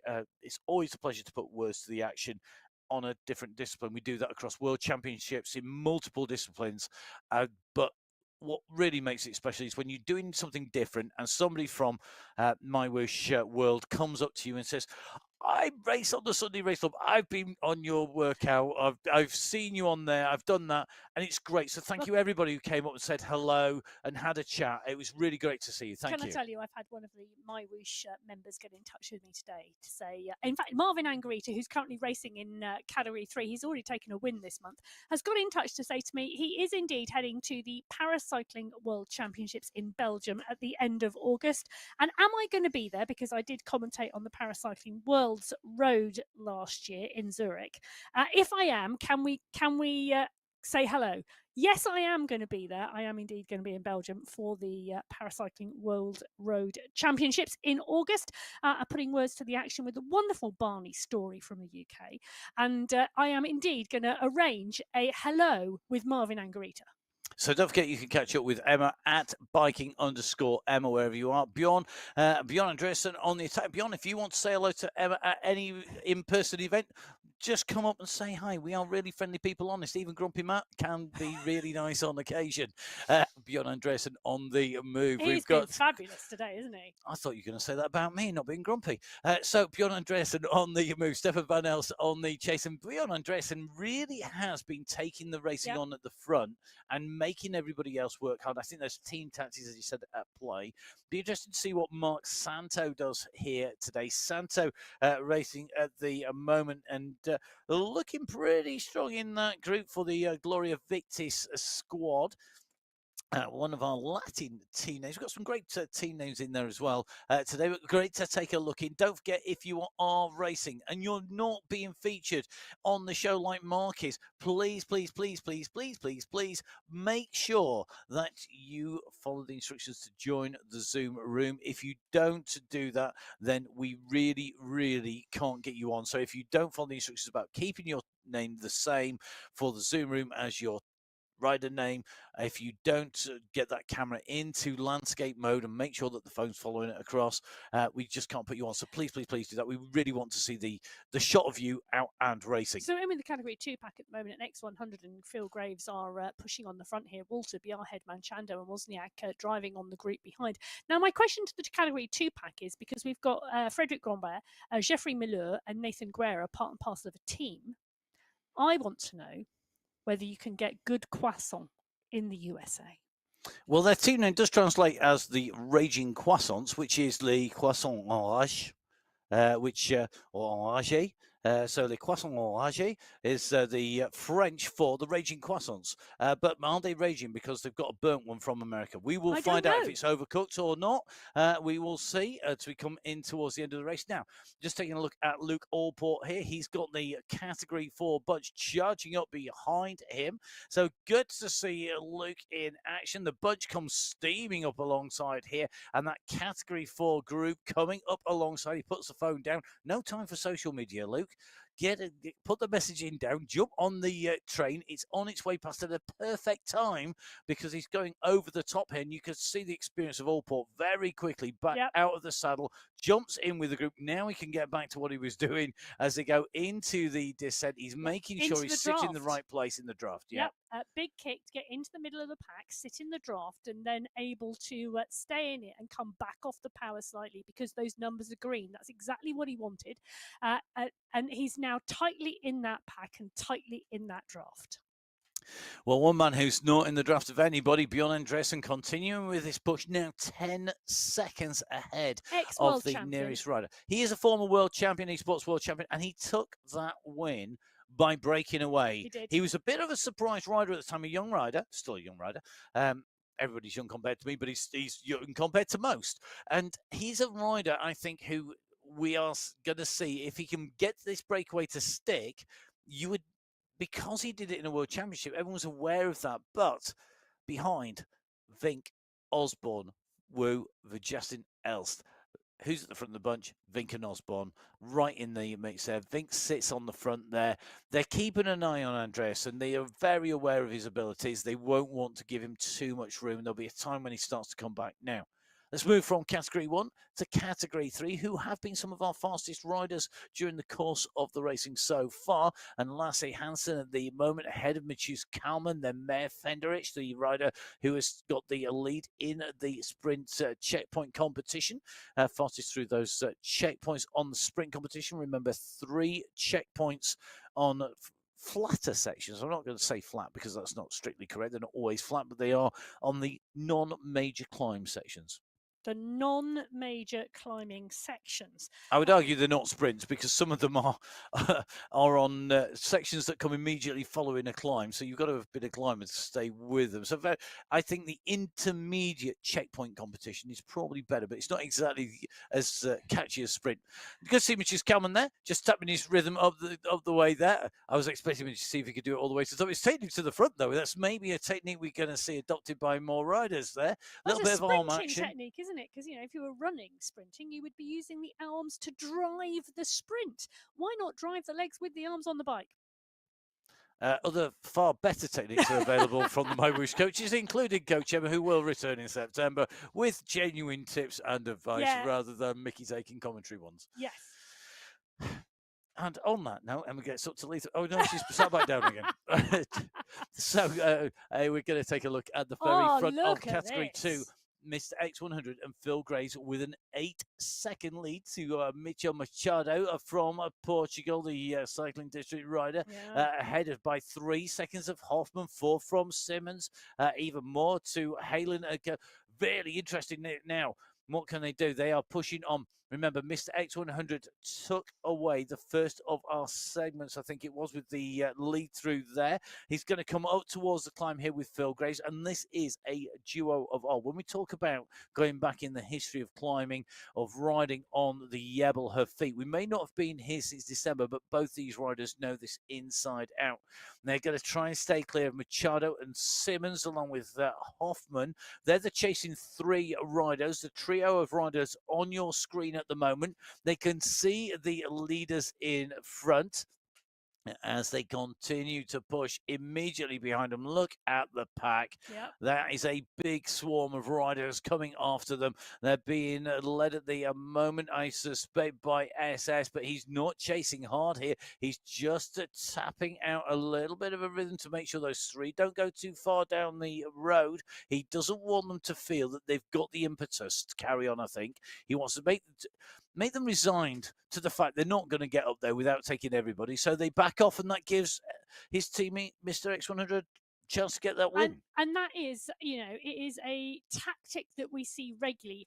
A teammate of the riders down the road coming onto the front of the chase pack and then sitting up and trying to hold the pack back, trying to make them think either that the pack is held back because he's coming off the pace, or to stop the chase over. But this is a push here from Graves against X100, and it is indeed Phil Graves from the Hitmen who goes through at the front of the Category 2 race, and he picks up that polka dot skin suit, X100 in green, having gone through the sprint segments and checkpoints earlier in first. But Graves here continuing to push on with X100. Now, these two know how to work together. You said, Matt, earlier that they have been on the Sunday Race Club for some time. They have raced together. They have worked together, and you often see them in a breakaway. Both of these riders, they are no shy and retiring types. No, always prepared to put the work in to try and go clear. So Graves from Mr. X100 at the front of the race, at the top of the aquarium climb. Cam Winfield in third with Julian Quintero in fourth. Olivier Simmons taking the final 0.1 point in fifth as they went up and over the top. But that's a monstrous size group. It is a monstrous size group. The wow was there, and I can tell you, 40. We talked at the beginning. We talked at the beginning of the show about how close the Category 2 pack was. 27 seconds separate the top 5 teams last month. 43 riders still in that leading group at 20 kilometers. There's not 43 riders in the leading group in Category 1 because Bjorn Andreasen has continued to push on. We've been keeping a little eye on him, stretching that gap out as they came onto the climb, waiting to see who was going to put in a response behind. Vink, Osborne, Kroll, Kaminsky and Vajasin, they're the riders who are near to Andreasen, but they are not close. That gap is still a good gap. Currently looking at about 11, 12 seconds for Andreasen at the moment from Vink. And this is Andreasen doing what Andreasen does. Going on the attack. He's still got a bit of distance to go. Do I think he could take it to the end? No. Could he make the top of the climb? There's still a fair way to go. It's a big ask, I think, if behind we start to see a proper reaction, a proper chase. Well, the Danish riders on Cycling Esports are absolutely fantastic. They really are a drilled squad. They come together as a national team. They have national team tactics, etc., etc. They really are dialed. And Bjorn Andreasen has been leading the charge there for some time. And we saw them play out in the semi-finals of the World Championships last year. I think we're going to see the Danish squad play out again at that level this year. Jonathan Cridland in the mix here. Do you know what? I say in the mix. He's not in the mix at all. He is clear of Vladimir Toro, 3 seconds clear at the moment, and he is pushing on in this Category 6 race. They're at 34.4 kilometers. They are coming towards the base of the Jebel Hafeet. Jonathan Cridland taking his time out front. He's going to be the first person on the climb today. That was chilled and relaxed. It was indeed chilled and relaxed. I know Jonathan Cridland looked pretty chilled out there, but there's chilled and relaxed. I was feeling the vibe. I'm hoping he's going to accelerate up as he goes onto the climb. They're about to hit the base of the Jebel Hafeet. They're the riders at the front of the race getting that head start initially. The riders chasing the leader with the head start, and the leader Andreasen still 12 seconds clear of this group. And it's still not flat out. When it's flat out, that will be one long line. There will be gaps starting to open up. They'll be really on the limit at the moment. Andreasen tapping out 6.7 watts per kilo up in zone 5. You can see the top right-hand side of your screen. 4% gradient or so as you come over the top. And he's right onto this checkpoint. He's just going to come around this right-hand turn. He will take the first through the checkpoint. So first across this checkpoint will be Andreasen. Behind him, points are up for grabs. And this is the climb checkpoint, the first of 2. The second one is the climb of the Jebel Hafeet. You've got to make it to within 500 meters of the finishing line at the front of the race in your category to take the points there. Big push coming behind, and I think Michael Vink is very aware that the points here are going to be very important. He dialed it there across the top. I'm just keeping an eye on his numbers. They're not dropping hugely now. They start to go down. So Andreasen goes through with the fastest time to the top of the aquarium climb. 27 minutes of racing done when he passed over the top 28 minutes for Graves, 29.40. Basically for categories 3 and 4, that's Alvarado and Harvey. And then 30 minutes, nearly 31 minutes for Svart of category 5. And then I think it was Fossiad in category 6, the last of our category leaders over the top of the aquarium climb. But of course, we've got riders further down the road than our category 1 leader on the left-hand side of the screen, beyond Andreas, and that's Mr. X100 and Phil Graves. Well, now the question is, what is Andreasen going to do? Because I say that because he got to the top of the climb with a 12-second gap. It's now a 4-second gap, and Hayden Pucker, his teammate, looks as though he's coming across. Well, he's come to the front of the group, and now he's backed off. Interesting move there. So to the front of the group, back off, try and take the pace off, but it's only 4 seconds. It is, and there must be some frustration for Bjorn Andreas, and he's taken a win on the Sunday, taken a win in the World Championships. You know, he's been world champion. He's a rider who clearly likes a race where he's out the front and he's active at the front, but his best position is second. He's never had a win in what is now 40 participations on the Sunday Race Club. His best result, a second place, and he's had one of the top 5. And for him, I'm sure he's a rider who will want to be right up at the top of the tree. He will want to take that win. And I think maybe we will see that happen as he progresses. I think he needs a bit more strength, maybe, and a bit more development as a rider. Can I tell you what I think? I think he's a man who's going to be targeting that World Championships with absolute laser focus. And I think the Sunday race clubs will get better and better as we run into October and November because of that laser focus on the World Championships. Well, we will have to see if that's going to be the case. Currently looking at our category 5 riders as they make their way on the first part of the Jebel Hafeet. The climb up to the summit begins with that steep kicker. It then levels off and then kicks once again and moves past the World Heritage Site of Alain on its way up there. 27 World Heritage Sites in the area. A great place to go visit if you're into your history and taking that in whilst you are climbing. I'd certainly have plenty of time from the bottom to the top to look at pretty much as I could on the way through. These riders are going to be focused on their screens. They're going to be looking at the data. That's what separates esports, cycling esports, from all the rest of those cycling disciplines out there. Not only do we get to see the riders on our screens, we get to see all of that data for all of those riders as well. And that is the difference. There's no point copying that road. Let's face it, we don't want riders skittling down the road in the pouring rain. They all come to a race in their pain case and race against each other on the courses here on MyWhoosh. And at the moment, category 5, Luke Kendall pushes on here. He's sat in this pack as they come through. A moment of danger as you come through another group, but it is minimized a little when the speed is at 15 kilometers an hour. There's a bit less draft available when you're on a climb of 11%.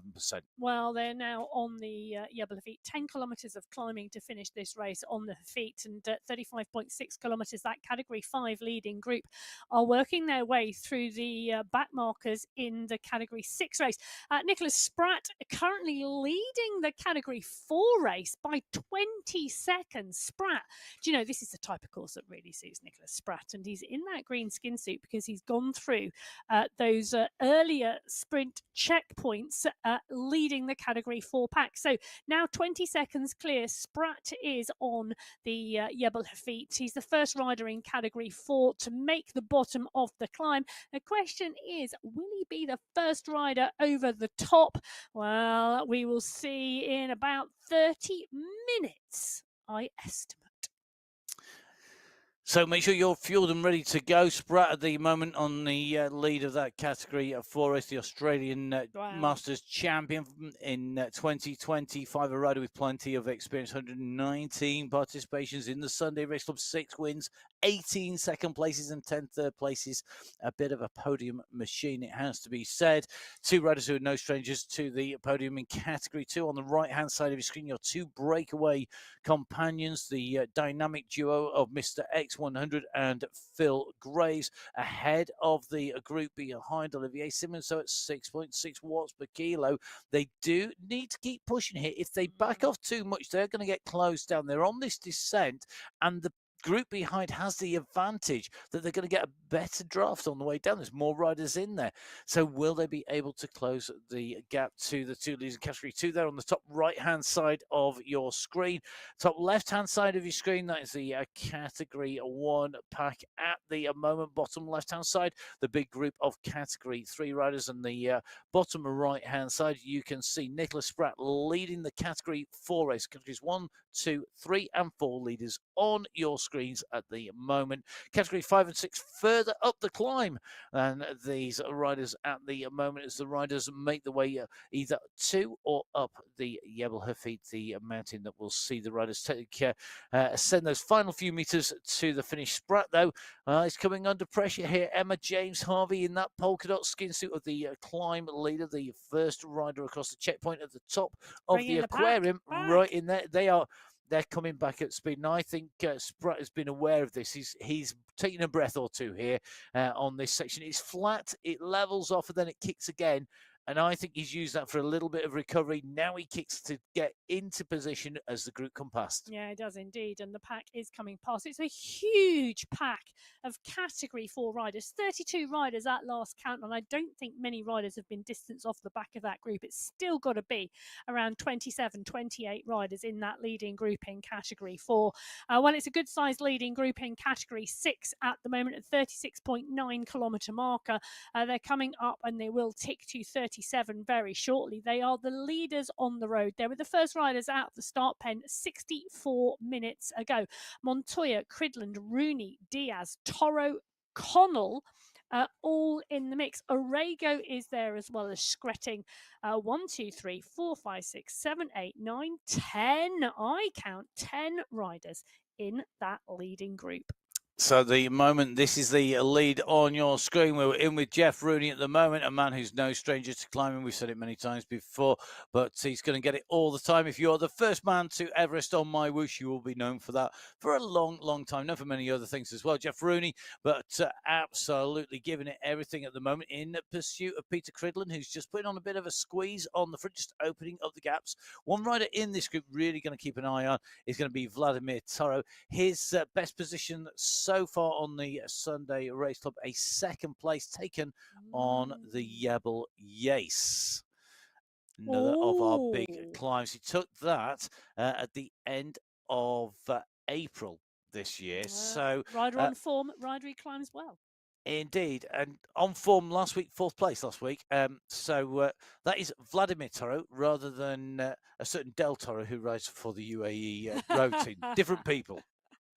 Slightly different bit. Both timing well though, so interesting to see whether they can make this stick here and break the rest of the group. Cridland at the moment putting the gap in to Orego, Rooney, Montoya, Diaz. Connell is just in the group. You can see the damage that's being done in the category 6. There are leaders on the road at the moment. They've not been caught by any of those groups that have come behind them. The nearest group to them are the riders on your screen at the moment. These are the category 5 leaders: Bello, Gonzalez, Hagland, Young, Vintner, and co. We're in with David Young at the moment, one of the Dirt Squad riders. Das Indoor Riding Turbos, if I remember correctly, the an acronym that is Dirt, and David Young, they're the rider from the United States of America at the moment at the front of the race. Gonzalez just in that group. It's a big pack, and they've not broken it down to a definitive leading 4 or 5, and that's really where I would want to see that. I wouldn't want it to, if I was in this group, I mean, as a spectator, I want it to be a huge sprint at the end, but I suspect I would, if I was riding this, I want 4 or 5 in there at the most. It's interesting, isn't it? Because they've been climbing for over 2 kilometres now. And if you see on the top right-hand corner of your screen, it is still a big leading group, but they have been dropping riders off the back of it. But Young, Gonzalez, Hagland, Bello, Brambati, Vinter, all in this leading group, and it is such a strong group. Look how closely those riders at the front are riding. The power is regulating and regulating strongly. Philippe Strel is in here as well. JD Bello. These are really strong riders. And I think I'd be interested to see what Llewellyn can do. Will it be enough today? Is this going to be the course for Simon Llewellyn? I don't know. He's had 2 second places recently. He is on form. But I'm just taking a look at when his win was. I think he's got a win in the Sunday Race Club. If I go back far enough, it was the Alto do Aguila, and that's a 5K climb. That's not a 7 plus K climb. You don't do this same kind of gradient on there. It's not as hard. I think he's. Oh, I think you've just laid the challenge down to him. Yes, I mean, go on. Prove me wrong. Take the win here today, because I think he's a rider for a Belgian course, for a Telmarie course. We will see. Well, X100 and Phil Graves at the moment, the 2 riders at the front of the Category 2 race. Still the 2 riders at the front of the Category 2 race, but it's slight change behind because Lucas Hayland has dug in and is currently in no man's land between the leading 2 and the chasing group. Out front in Category 1, well, take a look at this. Hayden Pucker is the rider on the front. This is a concerted effort from the Farm Watts squad. Bjorn Andreasen, Hayden Pucker. Andreasen was out front for a long time, back in the fold. Now, Pucker is over the top and attacking. Mikhail Kaminsky, Michael Vink, all trying to come to the fore and close him down. Stefan Van Els is there. Jason Osborne's kicking out 9 watts per kilo at the moment, the world champion.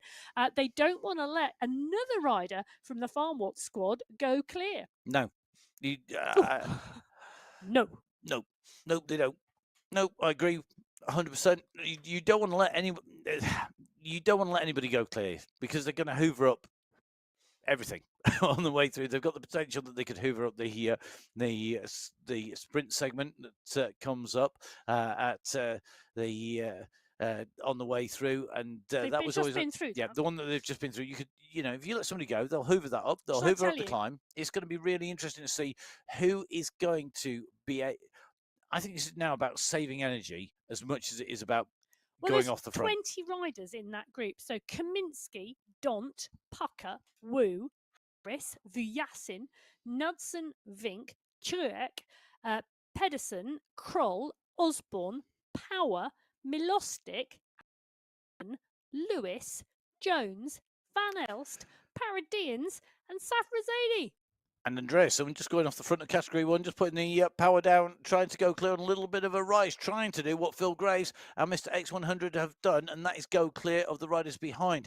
The man sat in no man's land at the moment is Lucas Hayland.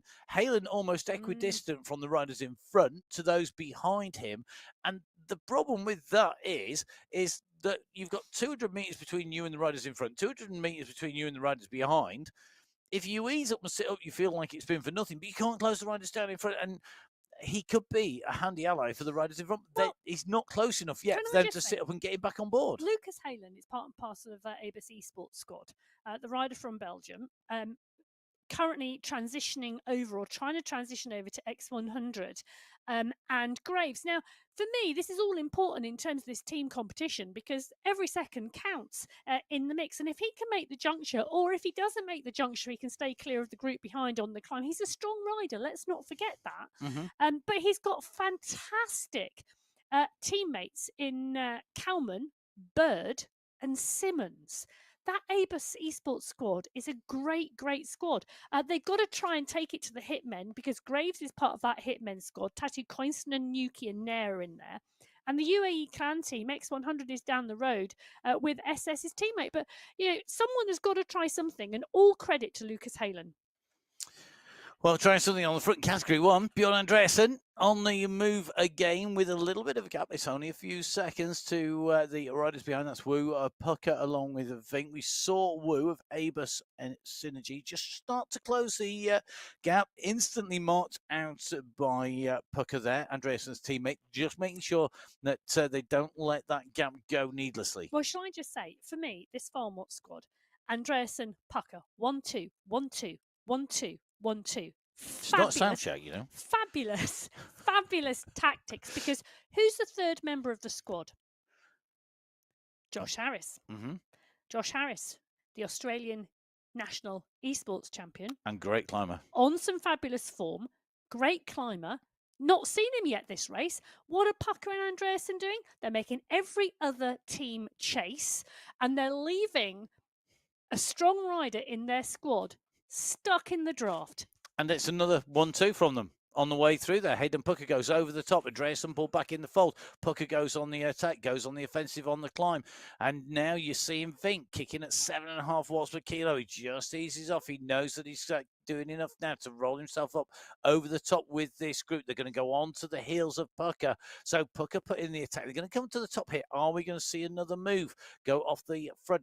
It can't be long, I don't think, do we see one of the big squads. And by the big squad, I mean, like the Boss Moves Only squad, basically. That's who I'm talking about. Go, enough is enough. You're just attacking and attacking. We're all having a chase. Let's just do it ourselves and go clear. And that is one of the dangers of constantly attacking. That the big favourite teams turn around and go, actually, do you know what? I've had enough of this.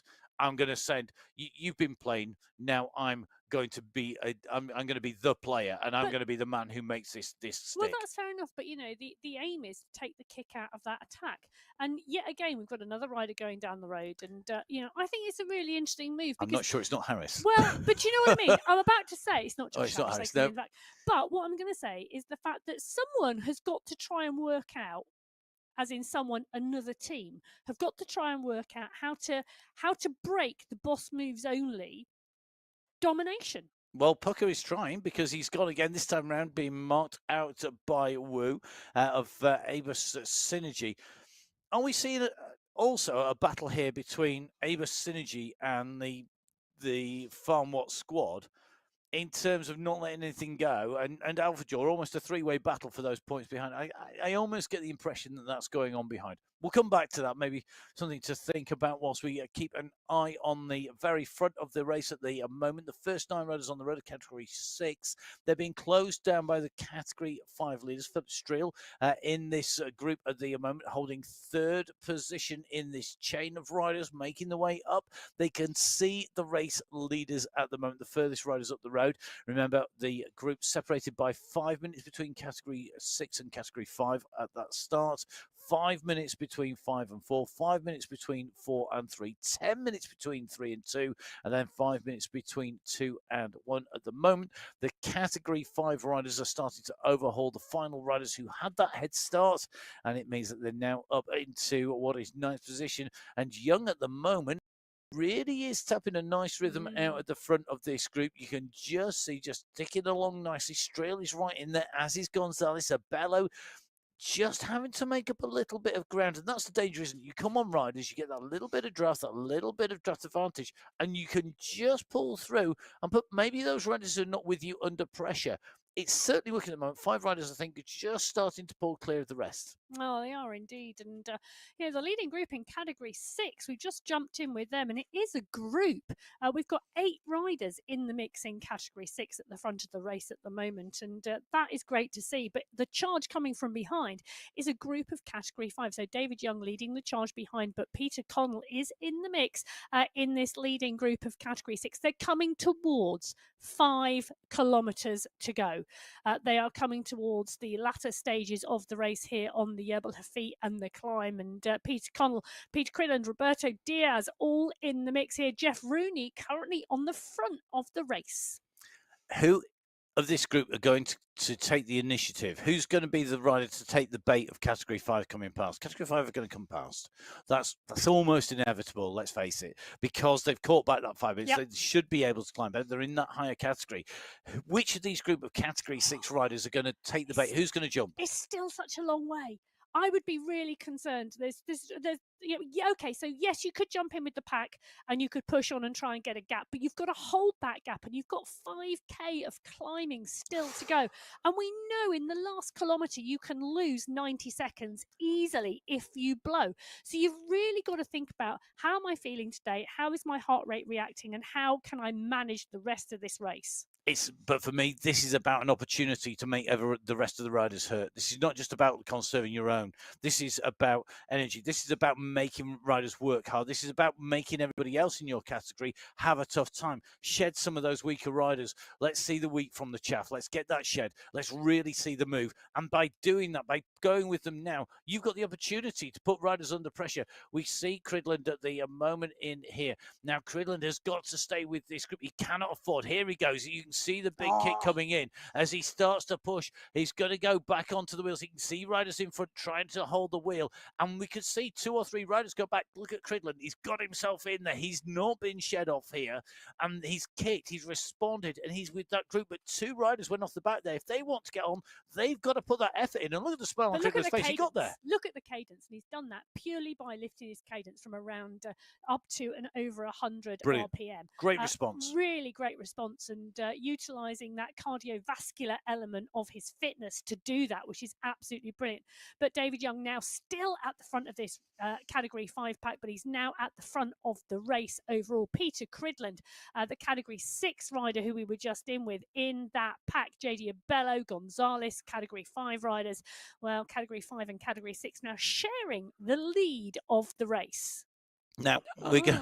Emma's just going to have to just take a moment because she's going to have to winch her jaw off the floor because she's just seen the time gap that Mr. X100 has opened up on this climb. We know that he's a rider who excels on long, big climbs, sitting and time trialing away. Now we've seen him time trial his way back up to leading groups. We've seen him time trial off the front, but this is what he excels at. Time trialing away when you get onto the climb, sitting and holding 5.1 watts per kilo on the climb and kicking that all the way to the top, using those gears to get that distance, to get the gap. That's what he's doing at the moment. He's got the gap at the moment. Graves has dropped back and I think will soon be in the clutches of the riders behind. Meanwhile, Category 1, Jason Osborne, the world champion, has said enough time for me to say bye-bye. And this is his moment, I suspect, where we are going to see Osborne look to break the group. He's sitting at 7 watts per kilo. He's got Vink for company. Vink, his teammate on the Boss Moves only squad. It's time to boss the moves. It's time to kick. It's time to move. And look at Vink now. Vink puts in the pressure. He kicks his way. Look at the revs here, winding it up, 70 revs per minute. And Osborne up to 7.5, 7.6. Woo is going with him. Great climber. But look who's also there. Michael Nussen. What squad's he on? Boss Moves only squad. They've got 4 riders inside the top 5 here comfortably. 3 riders inside the top 5. That is a great move by them. Vink at the moment, though, on the front. Osborne is dialing it to stay with him. Woo just about holding. So is Knudsen. It's breaking, and it's the world champion, and it's the Boss Moves only squad that are doing the damage. Well, the ice vest is on from Michael Vink, and that just means one thing. It's action time. It's go, go, go, and Vink is on the front. Osborne in 2. Woo is moving with them. So is Knudsen. Jones is trying to close 2-second gap back to Knudsen, Jones, Safrazadi, Turek. Vujasin is the gap is back to Vujasin and Van Elst. They are not with that chasing group. So we're now seeing 3 clear groups start to form on the road. Osborne, Vink and Woo, Knudsen, Jones and Safrazadi, those 3 riders. The question is, can they close it down? Can they get back on? What is going to happen on the climb? Well, I'll tell you what is going to happen on the climb. This is going to be a power ride. And Vink and Osborne, this is their territory. It certainly is. Osborne on the front at what is over 8 watts per kilo. A response coming from Woo, 9 watts per kilo. Vink at 8.5. They are continuing to put the pressure on. This is not easing off. They're just going onto the heels of Phil Graves. That is how fast they are climbing. Graves at the moment, I think the wheels have well and truly fallen off the attacking and breakaway wagon, leaving Mr. X100 at the front of Category 2 on the right-hand side of your screen. His gap at the moment, 30 seconds back to Jeffrey Malheur, the Raging Croissant team, fueled by pastries in pursuit of Mr. X100 at the moment, fueled by helium, I suspect, because he's absolutely flying up here. You need to be light, you need to be able to put the power down, and Mr. X100 is doing that. He's holding the gap. Cahill, Milostic, Malheur, Bennett, big chasing group, left-hand side of his screen. Leader on the right-hand side, Category 2, solo leader. What's left of that breakaway duo in Mr. X100 at the front of the race. So what I'm loving is the shot of Phil Graves going back, because he's done his job for the team. He's done hard hours racing to take them into the base of the Jebel Hafeet, and now he's unleashed the rest of the team. Zach Nair is in there. Ivan Nuki is in there. His teammates are in there. Tatu Koinsten, they're all in this large group. Graves has done his job. He has ridden hard into the base of the climb. He then releases the rest of the team. It's now their job to take it. And I've got to say, I think this is a Zach Nair plan being executed here. He's such a master tactician. He is. And you've got Nuki, who can climb amazingly. He knows just climb inside out. You've got Grace, who's great on that breakaway effort. You've got the course record holder in Koistonen in there. They're really pushing on. One rider, interestingly, in here, and we've seen him on our screen, Pablo Popovic. He was named the momentum master because of his ability on the final 500 meters to go and take a race win on the Jebel Hafeet, because it's about momentum. This is where Momentum Master came from originally, way back in 2020 something or other, a long time ago. Because quite simply, when you get to the top, you then dip and rise, and we saw him getting absolutely right time and time again. Losing the race because they couldn't match that momentum mastery that we saw from Pablo Popovic. He's in here with SS, and up in front, his teammate, Mr. X100. I mean, the UAE clan team at the moment in the driving position in Category 2. Category 1, 2 riders from Boss Moves only at the front of the race. Well, yeah, Woo is with them. So Osborne and Vink and Woo, the 3 riders leading this Category 1 race. Yunfeng Wu has been able to go with them, and he's been riding brilliantly all month. He's had a 3rd place and a 5th place.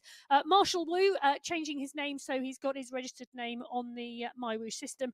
So if you are wondering, where this new rider has come from, he's been with us a long time. Just a name adjustment and on the system so that we can see that here. But Wu right with Osborne and Vink at the moment. It's Vink pushing on at the front, Osborne in 2, Wu in 3. And Woo's ride here really doing great work for the Aber Synergy squad.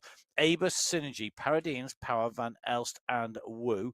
It's going to be down, I suspect, to the how they climb here in 2nd and 3rd place. They are looking for that 2nd place here today, I suspect. I think they're up against it in terms of taking away top spot, because you've got Osborne and Vink opening up the gap on the front. Woo is with them, yes, but he's 1 rider to Boss Moves only 2. Going to be really critical what happens. You can see them. They're coming up onto the Category 2 chase group at the moment, and look at the pace and who's taking advantage of this. Is Osborne's kicked again. He saw the chance, he could see that big pack, and he has gone. Look at the speed with which Vink and Osborne have gone through that group, and this could be where we are going to see the damage done. Now Osborne has got Vink on his heels here.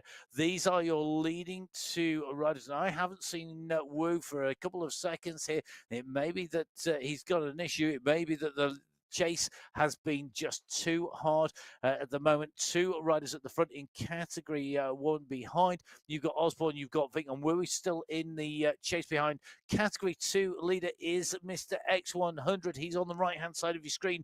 You'll remember he was clear by about 30 seconds of that big bunch that we've just seen ripped apart by the pace of Osborne as he came through with Vink. Woo is chasing 6 seconds, though, is the gap. You can imagine the Boss Moves only chat, can't you? Now, go, go, go.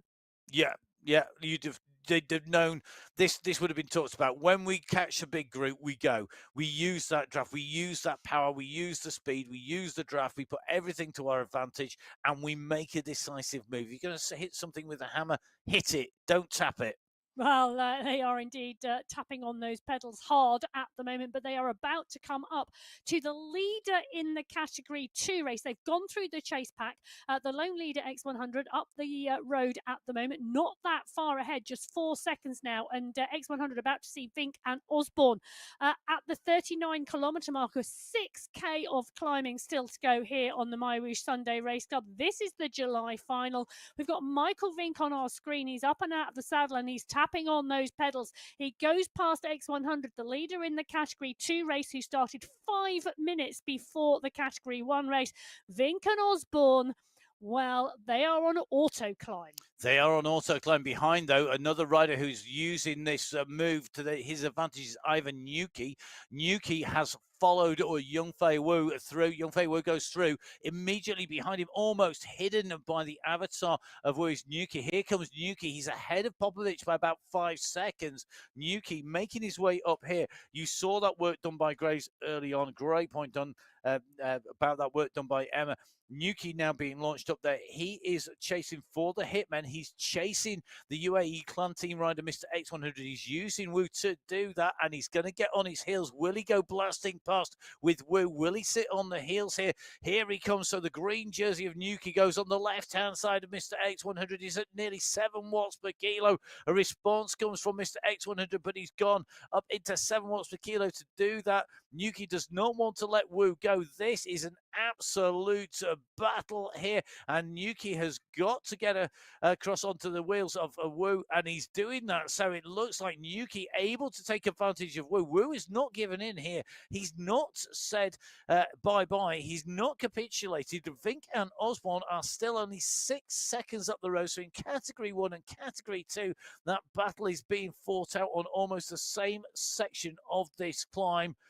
At the moment, they are chasing our leader on the road. Adrian Gonzalez is our leader. He's the lone leader in Category 5. He's gone clear of JD Abello, David Young, Philip Strill, William Rabatti, along with Nicholas Hadling and Oswaldo Gaviria. They are the riders chasing behind. They're just about in camera shot on the right of your screen.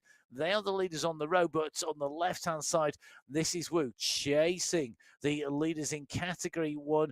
And Nuki, I think, has now decided to set his own pace. He used the pace of Wu to go up to and past Mr. X100. He's got the gap, and now he's settled into his own rhythm. So Category 1 and 2, very tactical at the moment. So almost a pursuit race on the mountain.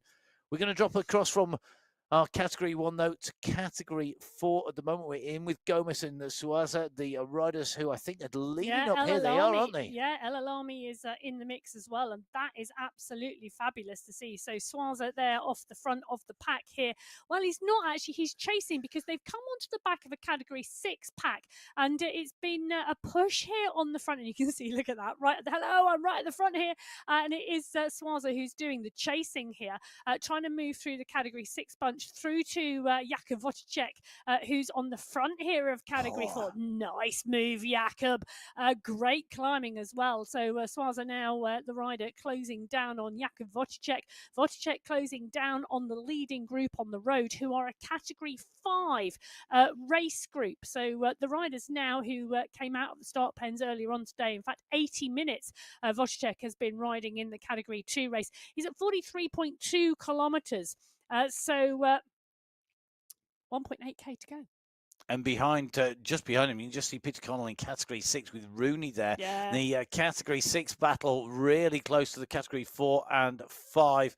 Fantastic to see. And Jakub Wojciech, the mastermind behind MyWhoosh Info. MyWhooshInfo.com for a whole host of stats and data. And if you ever want to know what's in front of you when you get on the course, on the ride, on MyWhoosh, if you want to know what workouts, plans, which team, time trial team to join, where to get in touch with Full Speed Events with Emma and Holly Bergin, who are spearheading the TTT for Full Speed Events to try and get as many riders on those team time trials. Go to MyWhooshinfo.com. So that's MyWhooshinfo.com. Jakub Wojciech. You'll notice there is a preponderance of people who are involved in the sport, in actually making it happen here on MyWhoosh. People who ride regularly, who are involved, deeply embedded within cycling esports, making it happen. Fantastic to see that. It's been great always putting words to the action for more years than I can remember in such a passionate community. Well, it is that, isn't it? It is the community that really drive things forward, and it is fabulous to see. So MyWhoosh driving forward, the MyWhoosh community driving forward as well, and Gonzalez at the moment, Adrian is driving forward on the front of the race. JD Abello is driving forward to try and catch him. This is the 1-2 at the moment on the road. This is the 1-2 in the Category 5 race. On the left-hand side of your screen, Adrian Gonzalez, he's got 700 meters to go. JD Abello is chasing and chasing hard, but I don't think he's got enough road left. Remember that we will see the polka dot banner before we see the finishing line here today at the top of the Jebel Hafeet. Then we have a little bit of a check of that little bit of a descent. It drops down and then you make your way up in towards the upper area. This is the banner. This is the checkpoint which signifies the points for the top of the climb of the Jebel Hafeet. Gonzalez will take maximum points, 5 points for him. It will be 4 for Abello and then 3 for Brabati and 10 points because it's a monstrous climb. Category 1 climb. Of course, it's more category 1 points climb. available. Even better. So it gives you that incentive, but the big banner that he's looking for is the UCI banner. He can see it in front of him now. This is going to be absolutely a run for the line that he will enjoy. This is absolutely key. Brilliant to see. He makes his way up here. He's going to lead them home. The category 5 race leader. He's going to be a first rider to come underneath the UCI banner in our July monthly final on the MyWhoosh Sunday Race Club. Adrian Gonzalez takes the race win. The Confetti Canyons fire. This is a great result for him. It's going to be a good result here today for JD Abello. He's going to take a second place in that run to the line here today. Couldn't quite catch back our race leader, but what a result for him. He comes in ahead of William Brabati. Brabati comes through for third place, just ahead of Philip Streel, who will take fourth. And then it's going to be a battle for fifth and sixth places in category 5. Well, it is indeed. And this is category 4. And Jakub Wojciech has just come underneath the polka dot banner. He's got 500 meters to go.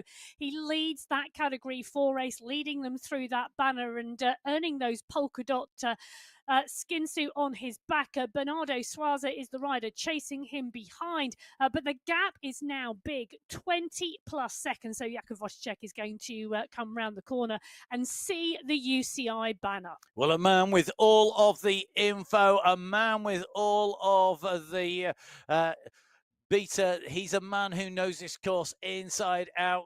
He can see the banner. He punches the air. It's going to be race victory. He's got the polka dot skin suit as the climbs winner here today. He takes away the win in category 4 as well. Wojciech, your race winner in category 4, clear of Bernardo Suaza. Suaza with a 4-second lead from Yulin. At the moment, Yulin and Mohamed El Alami chasing hard, but I don't think they're going to pull this back. It is about momentum. Here they come. Oh, I'm going to eat my words here because it is all about momentum. Hernandez goes over the top here. It was all about keeping the pace. The group had the draft and they had the speed. Hernandez goes over the top there. So Wojciech from Hernandez, from Quiros, from Pino, and El Alami in category 4 as our category 6 winner makes his way to the line. A great race win here for Peter Connell. Connell comes through ahead of Roberto Diaz. Diaz almost takes it on the line, but Connell goes in through. You've got Diaz, Connell, along with Rudy Montoya. Everybody piling in over the line to finish. Well, I am absolutely loving the fact that the momentum is what was so important at that finish line, and those packs utilising that downhill and putting the kick in to take the pace and the momentum onto the climb and challenge the lone leaders in those races. So Jakub Wojciech taking first place in the category 4 race. Hernandez, Quiros, Pino, El Alami coming through to round out the top 5. Category 6, I'm just going to go do a very quick recap of that. Peter Connell taking the win behind Toro, just squeezing it. I think we're just going to do a double check on that as they came in through. Sorry. Yeah, it is just being updated as we speak. Connell from Diaz, from Toro, then Rooney, Montoya and Milano. So absolutely frantic racing to the line. Well, this is the category 3 race, and at the moment Damon Kiesnowski is the rider in polka dots in front of us. He's got 26 seconds on Christian Montoya, who is behind, and it is Kiesnowski who's coming up for the final corner. So racing his way into the finish. Live finals in category 3. Damian Kiesnowski doesn't need to worry about the riders around him. He's going to get a clean run to the line. He takes victory here today. Kiesnowski, no stranger to the top spot on the podium. He comes through at the head of category 3. He takes away the win behind him. This is going to be about who has got momentum now. Montoya has a gap. It's 9 seconds to Kansara, but we've seen speed just disappear from riders who are solo as bunches move at pace behind. I think Montoya should have enough, but we've seen me eat my words already in the run up to this finishing line. Not going to close this gap down. It is going to be Christian Montoya who's going to take second place here today on the slopes of the Jebel Hafeet. He comes in and over the line. He's going to be ahead of Oya with Scolari, Con, Holso all piling in over the line. They almost had it, but he had enough. So it is Gisnowski ahead of Montoya, then Oya, Scolari, then Coet's going through, I think, in fifth, Kansar in sixth, Cowan in seventh.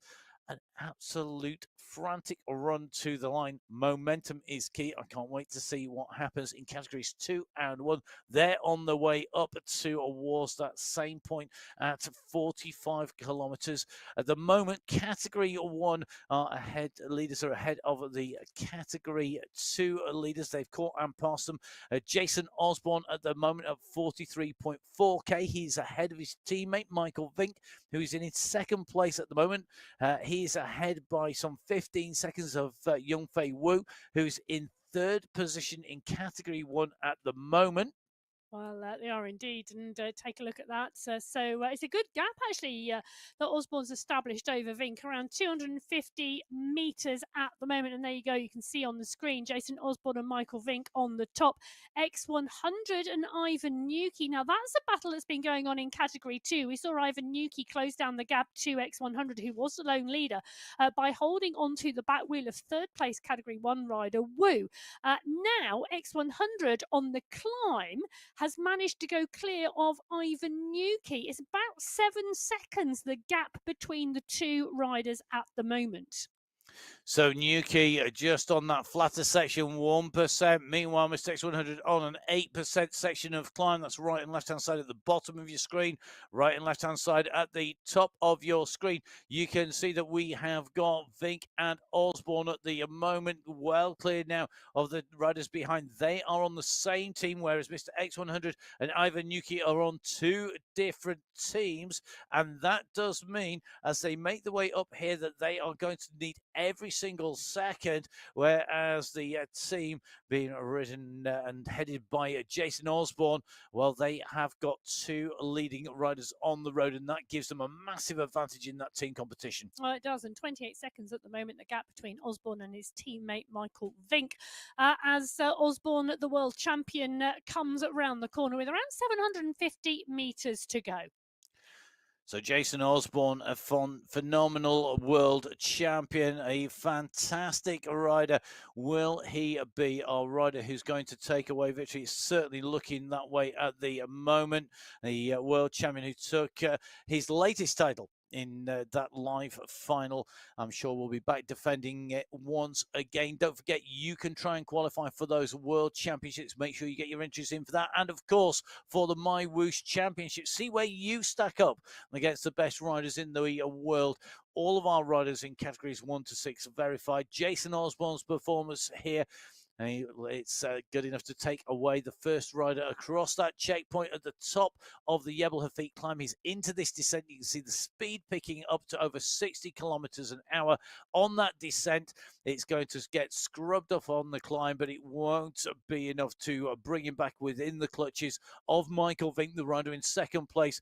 But Jason Osborne completes his 110th Sunday Race Club. It makes it his 43rd win on the Sunday Race Club. Jason Osborne, the world champion, takes victory in the MyWhoosh Sunday Race Club monthly final. Well, Osborne coming over the line. It won't be long till Vink comes into sight too, because he's going to take a second place. He's climbed well and climbed strongly here, but he is indeed on the final stretches. It's the final 100 metres. And remember that the points on that climb go towards the polka dot skin suit as we see Michael Vink come round that right-hand turn. They're added to the points that they took on the first one climbs, the aquarium climb, but it's second today in that race overall for Michael Vink, who goes in and over the line ahead of Yongfei Wu. Wu comes to the line. It's a third place here today, proving what a climber he is, a class act when the moment that the tarmac goes skywards. He's ahead of a resurgent in Michael Knudsen. Michael Knudsen will make this the third counting rider from the Boss Moves Only squad, and he hasn't just backed them up, he's also been a rider who has smashed the opposition today. There was only Woo could stay ahead of him that wasn't on his team. They come in ahead of Ollie Jones, who will round out the top of 5, and at the moment Saeed Safrizadi, I think, sitting in 6th place. Yeah. Sorry. He is indeed, and not far back from him is Daniel Turek. So that could be a great race for Turek as well. Well, back in with the Category 2 race, and we've got X100 and Ivan Nuki, just 6 seconds separating these two. And I tell you something, X100 is on the right-hand side of your screen, and with 150 metres to go, what can Nuki do? Well, I don't think Nuki's going to be able to pull that back. He's trying to come at speed. He has got 7 watts per kilo being kicked out at the moment. He's carrying pace and speed. Will it be enough to pull back Mr. X100? It's not going to be on home turf, on the slopes of the Jebel Hafeet. Mr. X100 takes away race victory. Category 2 race winner is with Mr. X100. Ivan Nuki fought him to the top of the climb. He couldn't close him down. He takes away 2nd place, and it looks like it's going to be Peter Milostic who's going to come across for 3rd place, but he's up against the momentum master himself. Pablo Popovic comes on the right-hand side. Can he sprint in through? I think he's just going to take that from Milostic. 2 UAE clan team riders in the top 3 riders here today in Category 2, but this is all going to come down to what happens behind them. Well, it will indeed. But first of all, I am going to tell you the course record on the Jebel Hafeet stood at 73 minutes 29 seconds and was indeed Jason Osborne, set in August. And, well, the first race we had was August 2023. Now, in 2025, it is the July final. It just taken 2 minutes 28 seconds off of the course record. In fact, I can tell you that the first, I'm having to scroll because it is that far, the first 9, 10 riders go under the course record on the Jebel Hafeet in Category 1. So that's your Category 1 race you saw on your screen. In Category 2, just to round up, Mr. X100 from the UAE clan team taking top spot from the Hitmen's Ivan Nuki in 2nd. Pablo Popovic of the UAE clan team taking away 3rd place. Then it was Goats Peter Milostic in 4th. The Raging Croissants, the Croissant Enragé, Miller comes in behind him. Then it was a Goats rider. So it is going to be a real battle. The Goats have packed in riders inside the top 10. The UAE clan team riders took top spots in there. In terms of teams in Category 1, Boss Moves Only from Alpha Jaw. In Category 2, UAE clan team take it from the Goats squad. 10 seconds. 10 seconds separated them. They are back on form at just the right time, heading in to the MyWhoosh Championships. Get your entries in. Don't hesitate.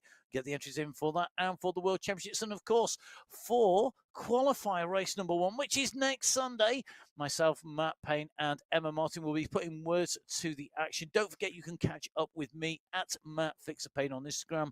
You can catch up with Emma at biking_Emma. Make sure you follow MyWhoosh. That's at MyWhoosh on Instagram and Facebook as well. Download the app on Android, on Windows, on your PC. Make sure you get it on iOS if you're on an iPhone. Download, jump on board.